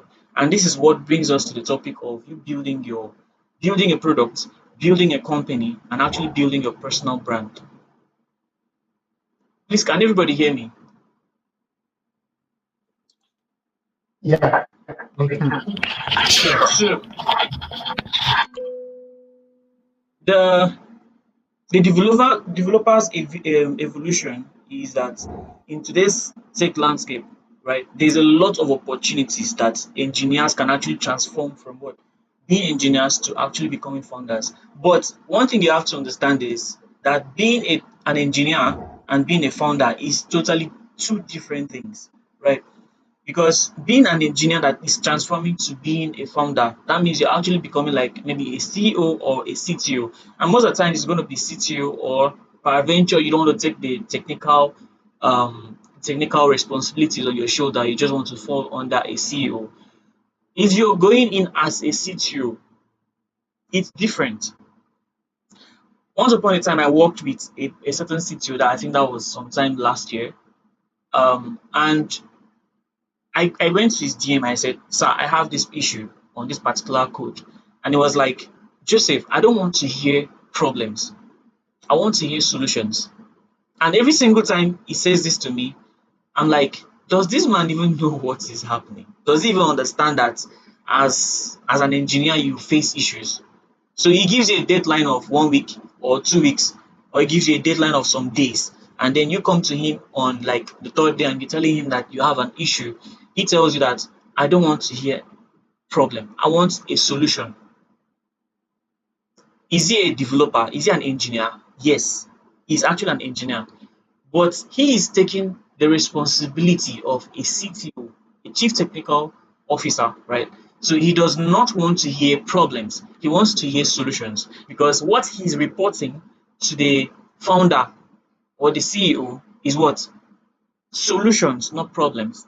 So he goes to the founder and be like, "Oh, sir, actually we had the technical department had this issue of code breaking, or they had issue of security, blah blah." And then imagine as a CEO, how would you feel? How would you want to listen to such complaints, right? You will not want to take it that the CTO is coming to you with problems, not solutions. Because at the end of the day, what you are reporting to your investors is what? Solutions as well. So the CTO has to come to you with what? Solutions. And the CEO now has to report to investors with what? Solutions. If the CTO is coming to the CEO with problem, first of all, what will happen is the CEO is going to fire back at the CTO with what? Query, right? So now he does not have a report to give to the investors. He now goes to the investors as well and tells them, "Please give me more time," right? That's a problem. And the investors are going to do what? First of all, the investors are going to transfer aggression to the CEO. The CEO himself will now transfer the aggression to the CTO. And then the CTO will now transfer the aggression to the product manager. And then the product manager now will come and start firing everybody. Like, Why are you not doing this? Why are you not doing that? Why are you not doing this? Why not? I need this solution today, tomorrow, blah, blah, blah, and all of that. So this is the evolution of you understanding that when you're transiting from being an engineer to a founder, it's entirely different. At that moment, you being a founder means that you do not want to listen to problems anymore. I understand that as a technical person, this might not really make sense to you. But on the long run, you will understand that if you're starting your company, right, you will not want to listen to what problems anymore, but what solution. So this is the evolution of this is a developer's evolution, transiting from being an engineer to what being a founder. Now, beyond the code, a founder's mindset, right? A founder's mindset, first of all, is from perfectionist to what? A programmist. From perfectionist to a programmist, right? Ship functional solutions quickly rather than pursuing perfect code. Nobody cares about your perfectness. Nobody cares about how perfect your code is. In short, if you go to platforms like Hacker News, right, owned by Y Combinator, if you look at their interface is not even nice. It's not even nice. It's not looking compelling. But the product there is that they are sharing important informations, which is the news that you need to listen to as a founder, as a technical person. In short, that should be where you should base your thoughts on every single moment. When you wake up, you base your thoughts on what is happening in news and all of that, right? But if you want to look at the UI UX of that particular platform, you will not like it. So that's where we talk about being different from separating perfection with actually making your code to work. The second thing is what? From feature focus to problem focus. Don't focus on feature. Nobody cares about your features. What problem are you solving in precision? What problem are you solving? Right? You come to me and you're like, oh, I have this idea problem. It's a good idea, a great idea, a nice idea. But what problem are you solving? You might come up with an idea. At the end of the day, that idea is just like what I said, is just a feature, not a solution. It's just a feature, like just an added feature to maybe WhatsApp or whatever platform that already exists. And then, for example, we had some years back, there's this person that owns 1%, I think 1% of Coca-Cola. He just went to Coca-Cola and told them that they can actually transit their bottle from whatever bottle they were using before to so kind of standard and all of that. He just redesigned the whole stuff and all that. Imagine if you wanted to go and start the business from scratch and then just because of that bottle feature, he just wanted to bring that bottle feature to the market. Do you think he's going to excel? No, because that was just a feature that was just needed to be added to an existing platform. So don't go and build a feature and expect it to solve a problem. It's not going to solve a problem.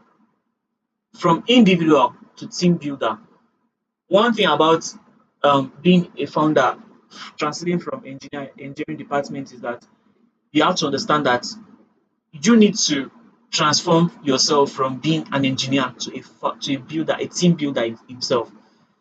For some time myself, I've struggled with that aspect. I understand that there are some people that are actually very good with in terms of team building, but I'm struggling in terms of, because when I sit down to think about team building, I'm looking at this thing like I can actually do this thing myself, right? That's where your thoughts always go to. You look at front end. I'm a full stack engineer, of course. I can build the front end, I can build the back end. I've done digital marketing before, so you start looking at it as, oh, I can build the front end, oh, I can build the back end, oh, I can do digital marketing, oh, I can do graphic design, oh, I can do UI UX. You will end up just burning yourself or burning your fingers because you feel you can do everything. Yes, you can do it, but you have to transform yourself from being an individual to a team builder. It's very important. So, product thinking defined, right? What product thinking is in actual sense? Understanding your users' needs before building solutions. Like I said, don't go and build features and expect it to be what solutions. It's not going to happen.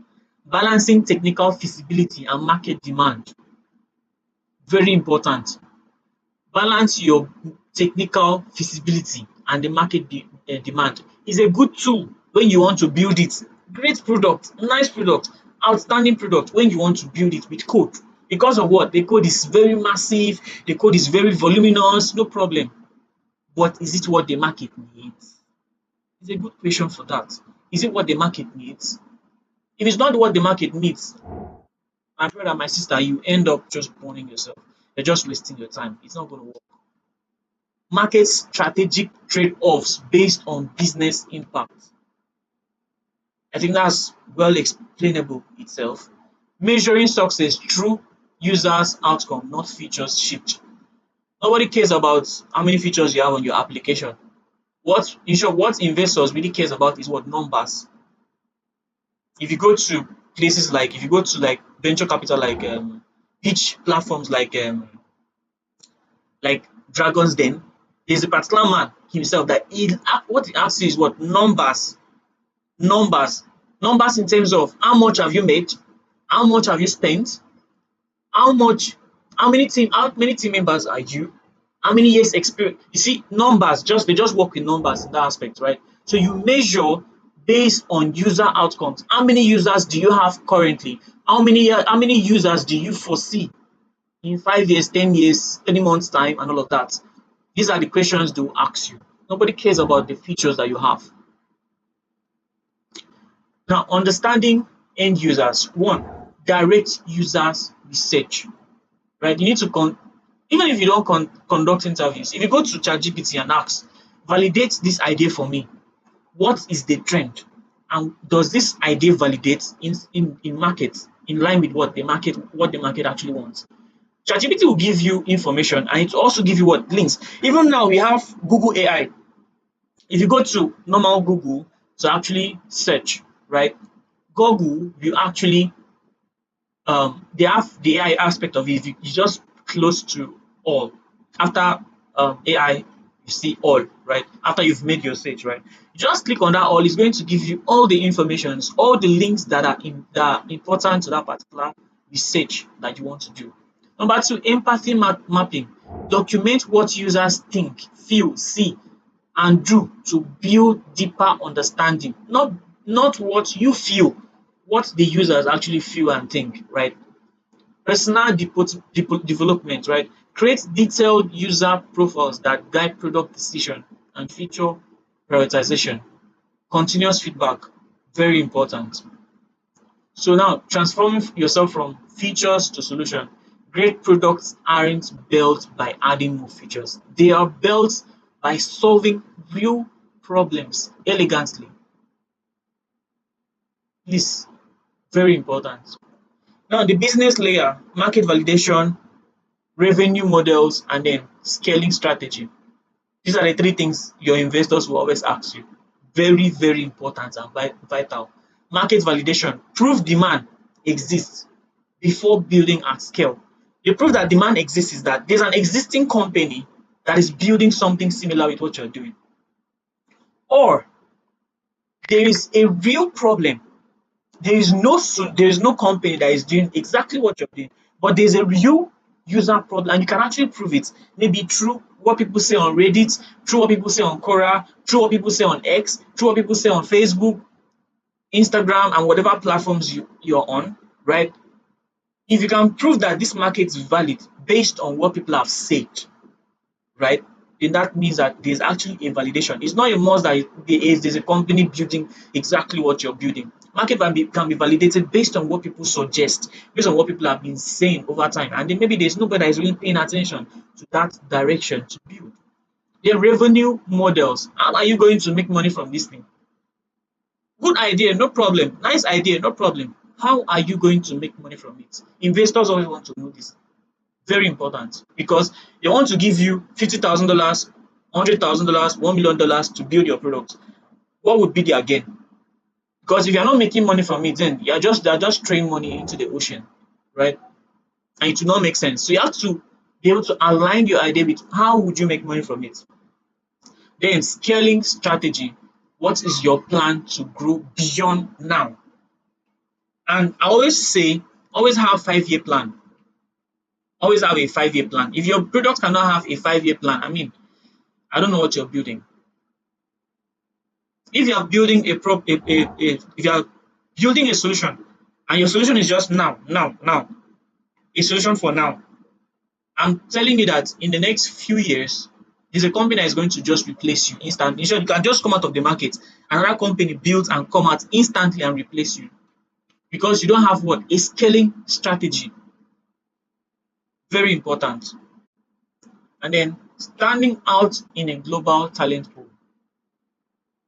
There are over 4.3 million software engineers globally, including robotics and whatever platforms you're looking at, right? 87% career growth, 5x more opportunities are recognized in the technical ecosystem. If you want to look at it, how many products are you really seeing in agri-tech? Few. How many products are you really seeing? Has anyone even been able to solve the problem of people writing code with phone? You see, it's another issue. Does it validate in the market? Yes.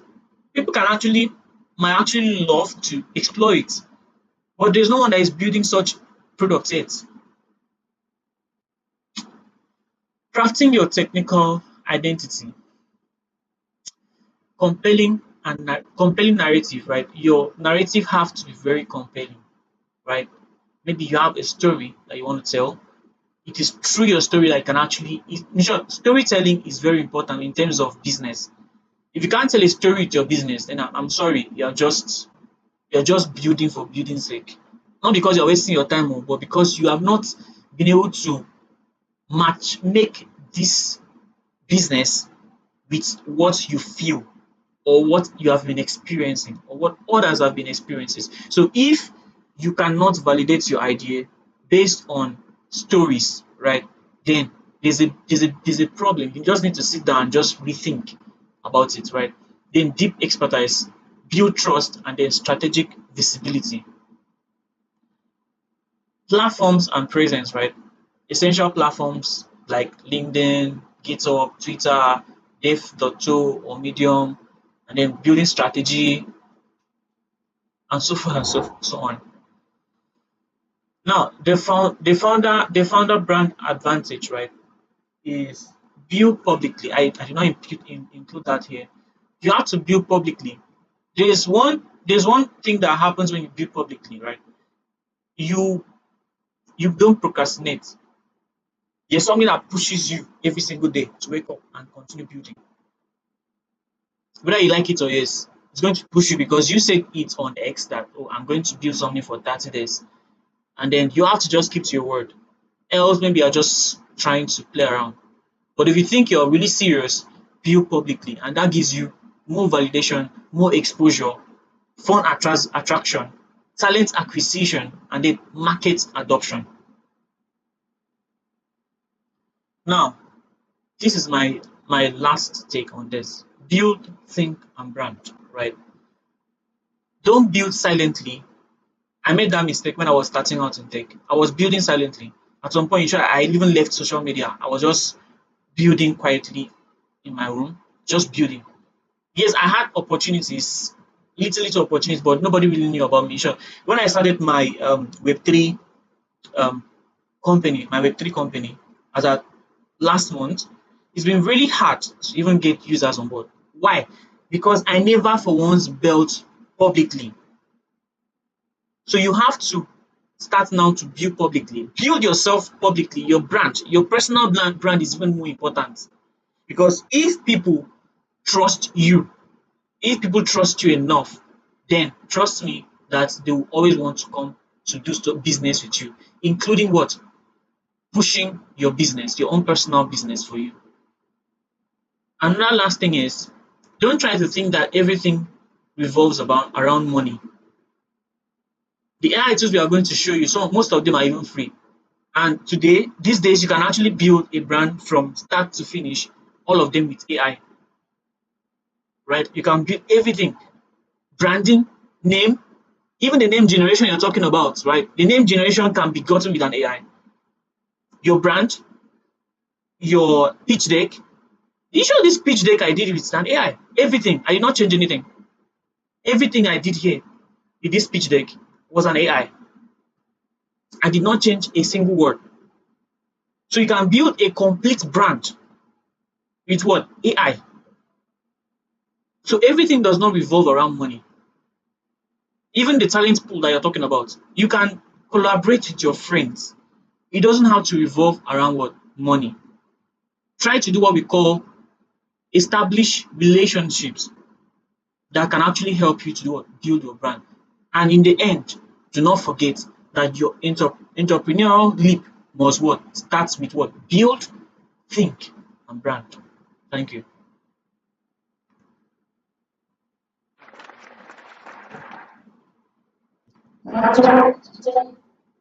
Thank you so much. Thank you.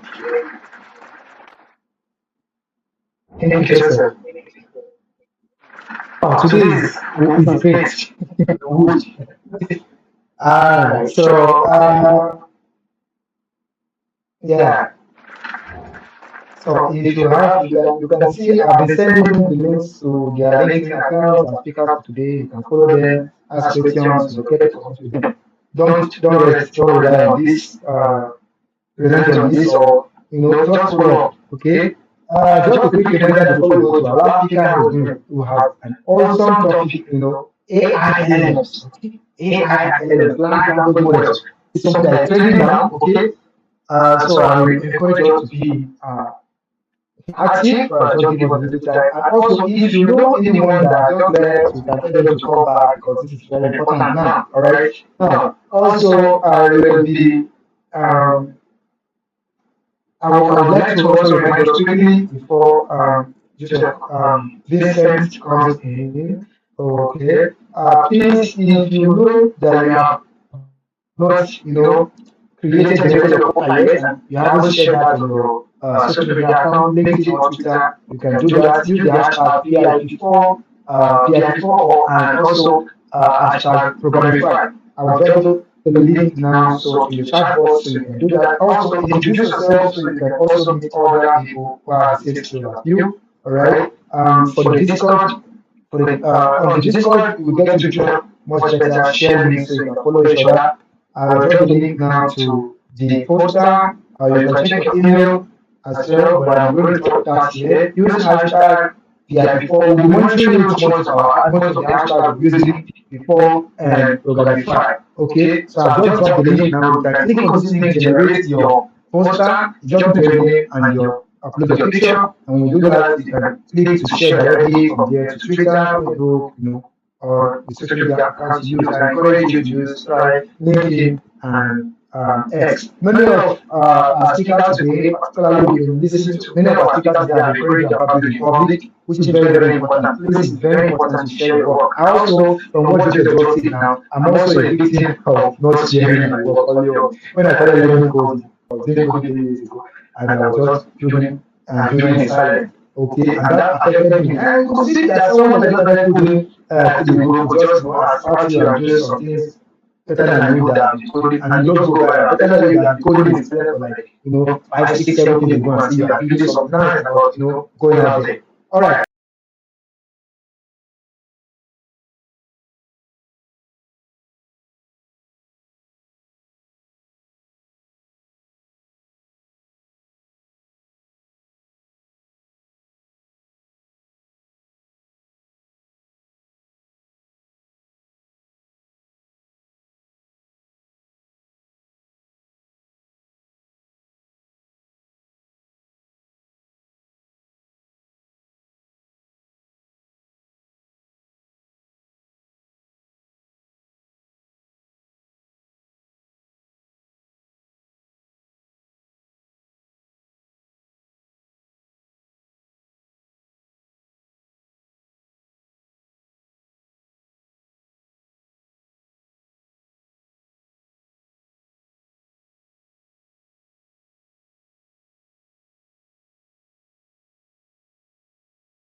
So quickly, let's invite Vincent now to come in.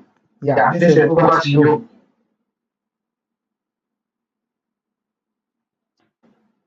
I'm Vincent. I'm a software engineer, machine learning architect, also a mentor here.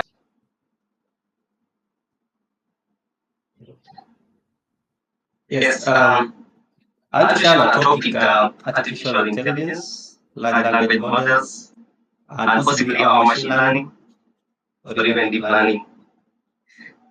Today we've been talking about, we are in the builders lab.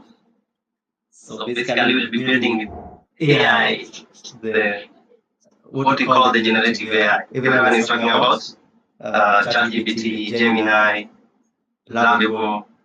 So what is it really that how do you use it, and do we understand it well to an extent we can be efficient with it, right? That's what we are going to deep dive into. So we have the foundation, how AI came into play. That was back in 1950. Okay, I'm sharing just no. Oh, sorry. You can see my screen. Let me reshare. Sorry. Let's try a couple more. Oh, I thought I was sharing this.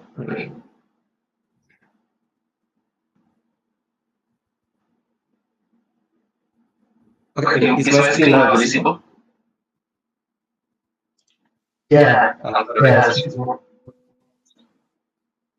Right. Yeah, so in most cases we'll be using Lovable, Gemini, and we've been using that. So the topic today is about how can we use it efficiently.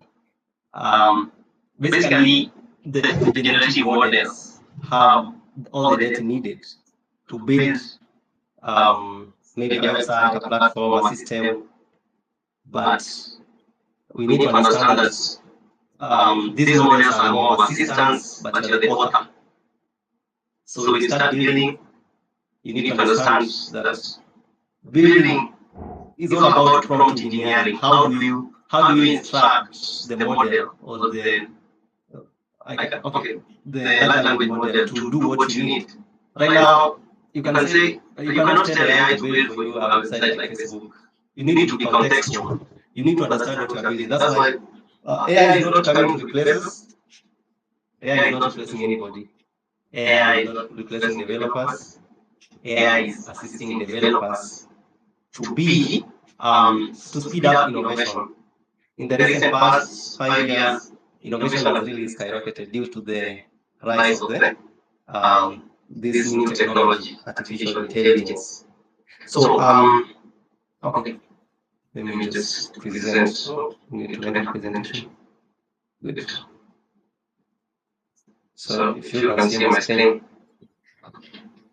So what is the difference between the three? Artificial intelligence, machine learning, and deep learning. Deep learning is more the artificial intelligence is what we are used to at the underneath. Let's talk about the superficial representative of things. Machine learning is a sub-system of AI that uses deep learning to retrieve data, to learn. Deep learning is more layers, the neurons, how your mind works. Deep learning is mostly used in let's talk about Siri or Google Assistant. That is a deep learning thing. So deep learning is a layer under machine learning because machine learning learns the patterns of data sets that have been provided into it. Okay, so that is the difference between the three. So I'll teach you something about track, where the AI, your prompt retrieves the model is connecting to external database. Then when you ask it a question, it retrieves the most relevant information. So it uses that to give you more accurate answer.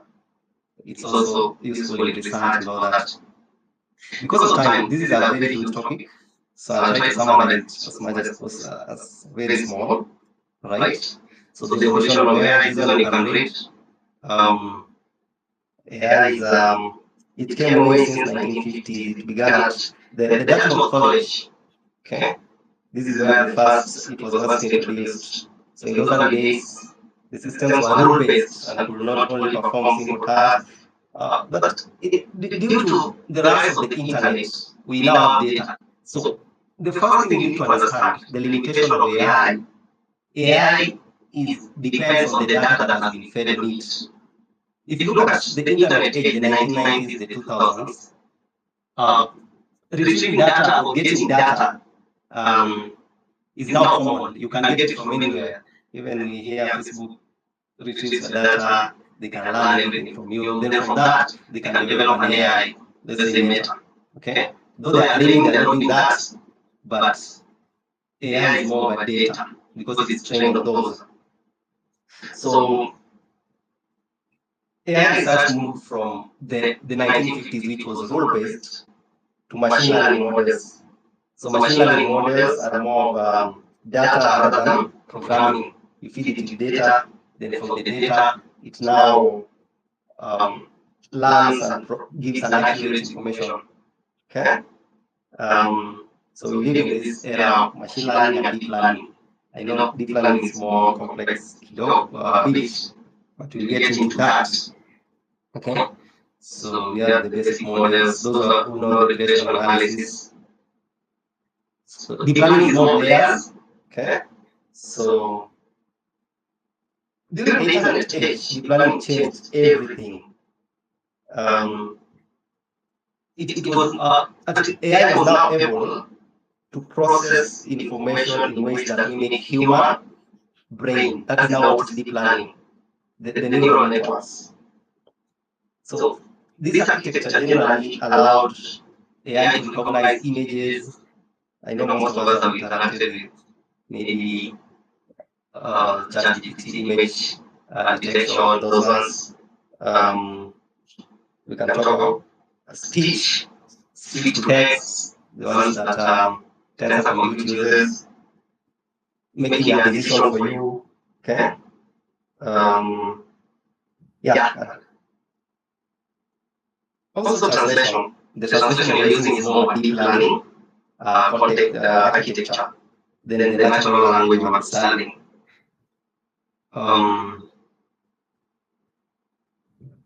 So in deep learning, we have the NLPs. So NLPs are these are the modeling units. Okay, they represent the modeling units. I'll share with you this encoders and transformers. But what I want to talk more about is the AI. Deep learning will be next. So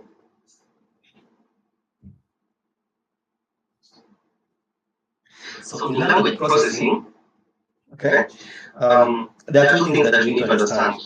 How do we use words in data? How do you do prompt engineering? How do you, most of us, if not all, we've noticed that apps or platforms built with AI, most of them are not well optimized, most of them are not secure, most of them, okay, they have a lot of loopholes. So how do we close that, or how do we narrow that? So we need to understand what are the parameters, what are the key things to take into account in order to ensure that whatever we are building is fit for use, for the community, for the market. Because it's been a challenge, you introduce a certain module to a project, it crashes. What is that? How do we? So that is where prompt engineering comes in. Okay? Yeah, so we have the limits of prompting. We all know that AI is limited by data, the amount of data. Most of the time they can produce inaccurate information. So they can hallucinate. At some point you do prompting, then whatever you expect, okay, it gives an answer that you didn't expect. Those are what we call hallucinations in AI. Okay? They may also struggle with special and up-to-date data, because AI relies on the data that has been provided to it. Like what has happened to yesterday, you may find it's not in the current model you're using because the data has not been fed. So it will give you, it may give you an answer based on the data that has been provided to it, but it may not be accurate. Right? So we also need to understand the limitations so that we don't just use it blindly.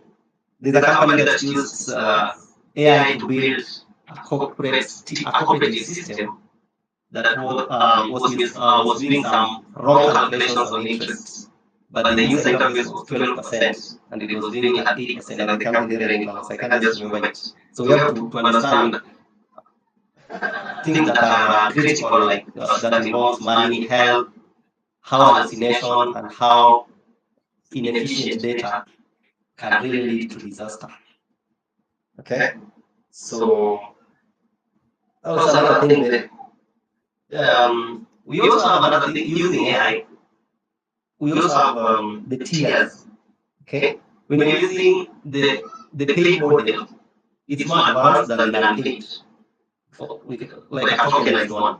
So the prompt may be the same, but the answers may be different. Contextually, they may seem similar, but they may miss a mark. They may miss a very important point. We also learn how to optimize the AI performance. Okay, so we move on. I'll share this and I'll do a demonstration. Not now, I'll do a demonstration on a whiteboard how the LLM works and how to retrieve data using the lab. Then how we can fine tune the models and we also need to know AI development tools. These are mathematics, so don't worry, I'll show you all these, the mathematical aspect of AI. So having said that, I want us to go to base models with their checkups. Most of us have interacted with OpenAI. This is just for knowledge. Then we go into why choose one model over the other. So as you can see, we have the OpenAI, they have their models. So we have the reasoning model. ChatGPT, they have a reasoning model. We use, if you use ChatGPT, you'll see it reasoning. So the reasoning model helps it to give you more precise answer. Or you have the apps, the corresponding apps. We have the XAI by Grok. The Grok is its reasoning model. We have DeepSeek R1, D3. We have the Mistral. And let's go to what we look at when we want to choose a model. Okay. So number one is pricing. Can you afford the model, or should you go for a mini version? If you want to build a, what do you call it? If we want to train, maybe if you want to build a website, should we go for the paid model or the mini version? What are the features for your website? What are the features for your product? Do you really need to pay for premium, or can the mini version help? So at some point, when you know and understand what is prompt engineering, you may not need to purchase or pay for a premium model. Performance. Some are slow, some are fast, some are more intelligent, some are niche, so it depends on the use case. For example, I've used a lot, and just for example, ChatGPT-5 is fast, okay. DeepSeek is intelligent, Lovable is for website that is both. Yeah, so you can take note of that. We have context length. When you're using a model, can it generate enough, let's talk about code that you need, okay, on a single prompt? So you may choose ChatGPT over Gemini, maybe because of that. You may choose DeepSeek over ChatGPT, maybe because of that, for understanding. So remember, DeepSeek has a reasoning model, okay? So you have the latency. How long does it take to answer? Okay. We have also the multimodality. Does it support images, audio, videos, files? Okay. We have also the tools. Can you, like most of us use the Gemini APIs? Okay. There is also the GPT API. Can it, does it have a browser? Okay, so those are some of the things we look at when we are choosing a model to use and a model to pay. Okay. We also have the open source. Okay. Like DeepSeek was a major one, an open source. You can use the DeepSeek API. You can tweak DeepSeek to train your model. Okay. So we have also chat with it. We have the chat and such as built for those LLMs like Perplexity. Perplexity has an integration with the web. Just a minute. Okay. So research notebook LM, those who are doing even presentations, we have enterprise. This one is mostly for companies. So choosing an enterprise AI, number one, it must be secure. Like for Programmify, for us to use this enterprise AI, or for us to use an AI to analyze our internal data, we need to choose a secure one, like the U.com. Most of us are obsessed with the interfaces. So we have Grow. Most of us know Grow. Open router for testing the performance. We have bots. Yeah, so these are okay. So we have the key layers in AI value chain. So from this list, you realize that only one company has all the needed infrastructure, because we are also looking at the future and scalability. If you look at OpenAI, it doesn't have a hardware accelerator. Like for Google, we have the Tensor Compute. So they can train their models on their hardware, but OpenAI must source it from maybe NVIDIA. So it becomes a bit expensive. If we look at a company like, let's talk of DeepSeek. So if we look at DeepSeek, they have application, okay, they have DeepSeek, it's in the mobile phone, but they don't have the hardware to train DeepSeek. So it means they are using external, they are outsourcing for these computing units. So when so it means it's not to the level of Google or maybe OpenAI. OpenAI also has a mobile application. So you realize that OpenAI and Google and maybe the Microsoft, they have an application, the browsers and the apps. For them to have this leap in AI, they have more data than, let's talk about Mistral or DeepSeek or Alibaba. They have more data as compared to, because when you are using any of their apps, they are collecting your data to train the model. They are using machine learning on you. That's why when you are typing, before you type, it already knows what you are talking about, because it has learned your behavior. Your behavior can be learned on how you type through deep learning, how you correct. Let's talk about you type the wrong thing, then you meant another thing. So that's what it does. So you realize that ChatGPT may be more accurate as opposed to Mistral because of those foundation models. It has the application and also cloud. They have the cloud. So that is what happens when, so in the next 5 years, maybe Google will be way ahead because they have everything that it entails. Build, like right now, Gemini on a mobile phone is far better than maybe ChatGPT. So if you say this on an iPhone, that's just the reality, okay?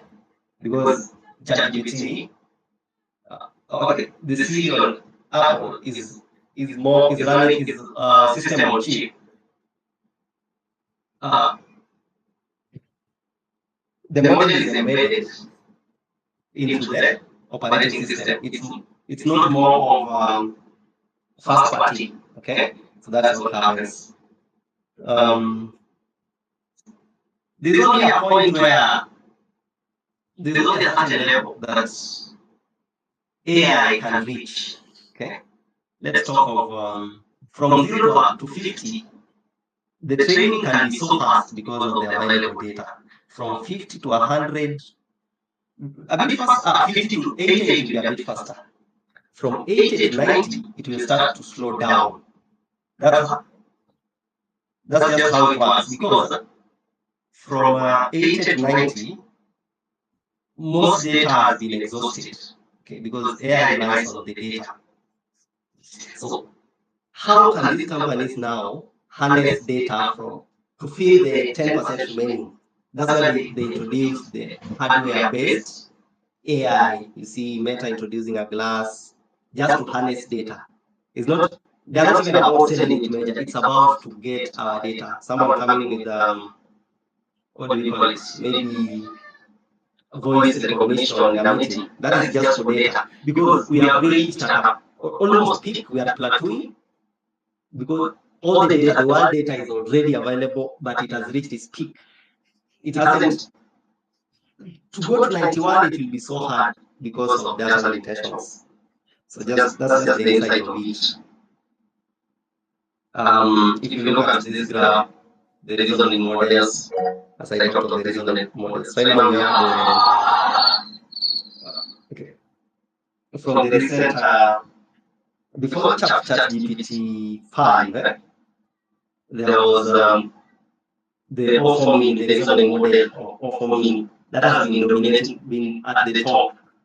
The computing power has been faster, the accuracy, because they are measured in percentages. So whatever you're seeing here is the percentages. Okay, so when you look at let's give an example. When you look at cloud, it's at 57, right? Most of us use Cloudy. Okay, this graph, someone may say I will never use Cloudy because it's at 57 and there is Gemini 2.5 at 68. Now it comes back to choosing a model. Why would you now choose Cloudy over Gemini? Okay, because there are things that Cloudy are better as opposed to Gemini. So how we incorporate AI into things, into our website, also into businesses. I will share with you the slides so that you just go on it, because I'm a bit fast. And yeah, I think for today, I'll leave at that point.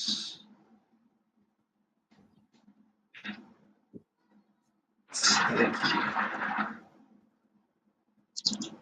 But we'll have a session for AI and machine learning for demonstration, and how we can use the agentic systems into our platforms that we'll be building. Yeah, we'll have a specialized session for that. Thank you. Okay, that's great. That's great. I hope you guys got that from that. Yeah, you know, AI is not that easy. Okay, and LLM is a very huge topic and a general topic. So you should expect that. All right. So thank you so much. Thank you so much, Vincent. Thank you a lot. And yeah, so we'll be doing more of this stuff, like more. It will be like a lecture in the upcoming events we'll be having and stuff. So you will get to learn LLMs. We are hoping to, just like I said in chat now, we are hoping to get some our team interns to work on SLM, that's small language model or large language models. You include them. We want to do their own as well. So we're going to work on this project. Yeah, you can compete with ChatGPT. You can take what is missing from LLMs. You can do that as well. All right. So yeah. So finally, we'll just go quickly because we're running out of time now. So we're going to take a few questions. If you have any questions, just indicate. I'll just select like 2 or 3 things so we can round up. Okay, so Amina, you are up. So you can go on. Amina Mohammed. So Amina Mohammed is not ready. Just 2 minutes or 1 minute. Are you there? All right, so we'll not waste too much time now, so just to round up. So you can see I've just sent the calendar, okay, the PIP4 calendar. Please grab that calendar, take a look at it. That's why it has to be a link, so you have to refresh the link sometimes because it's subject to change. You can modify it, but just for you to know what is going to be going on. So you just need to know that. All right, so that is it. Thanks so much. Thank you so much for being here. Please, you can tweet, you can take a screenshot, tweet about your orientation today. All right, it's a journey. You are doing in public. All our results are also in public. So share whatever you are doing. Whatever you are doing, share it so that people will follow your journey. You can use the hashtag PIP4. We help you retweet. All right.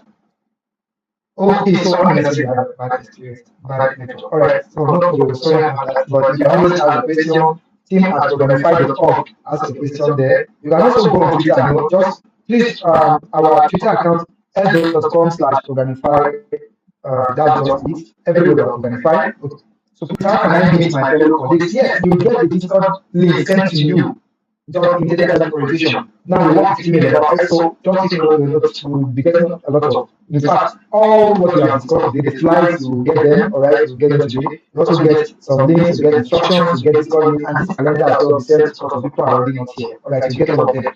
So I just follow along. On the Discord group, like I said, if you get the Discord link, click on it, you'll be asked to select your house. Select your house and join the house. If you have forgotten the house you belong to previously, we will try that in the email.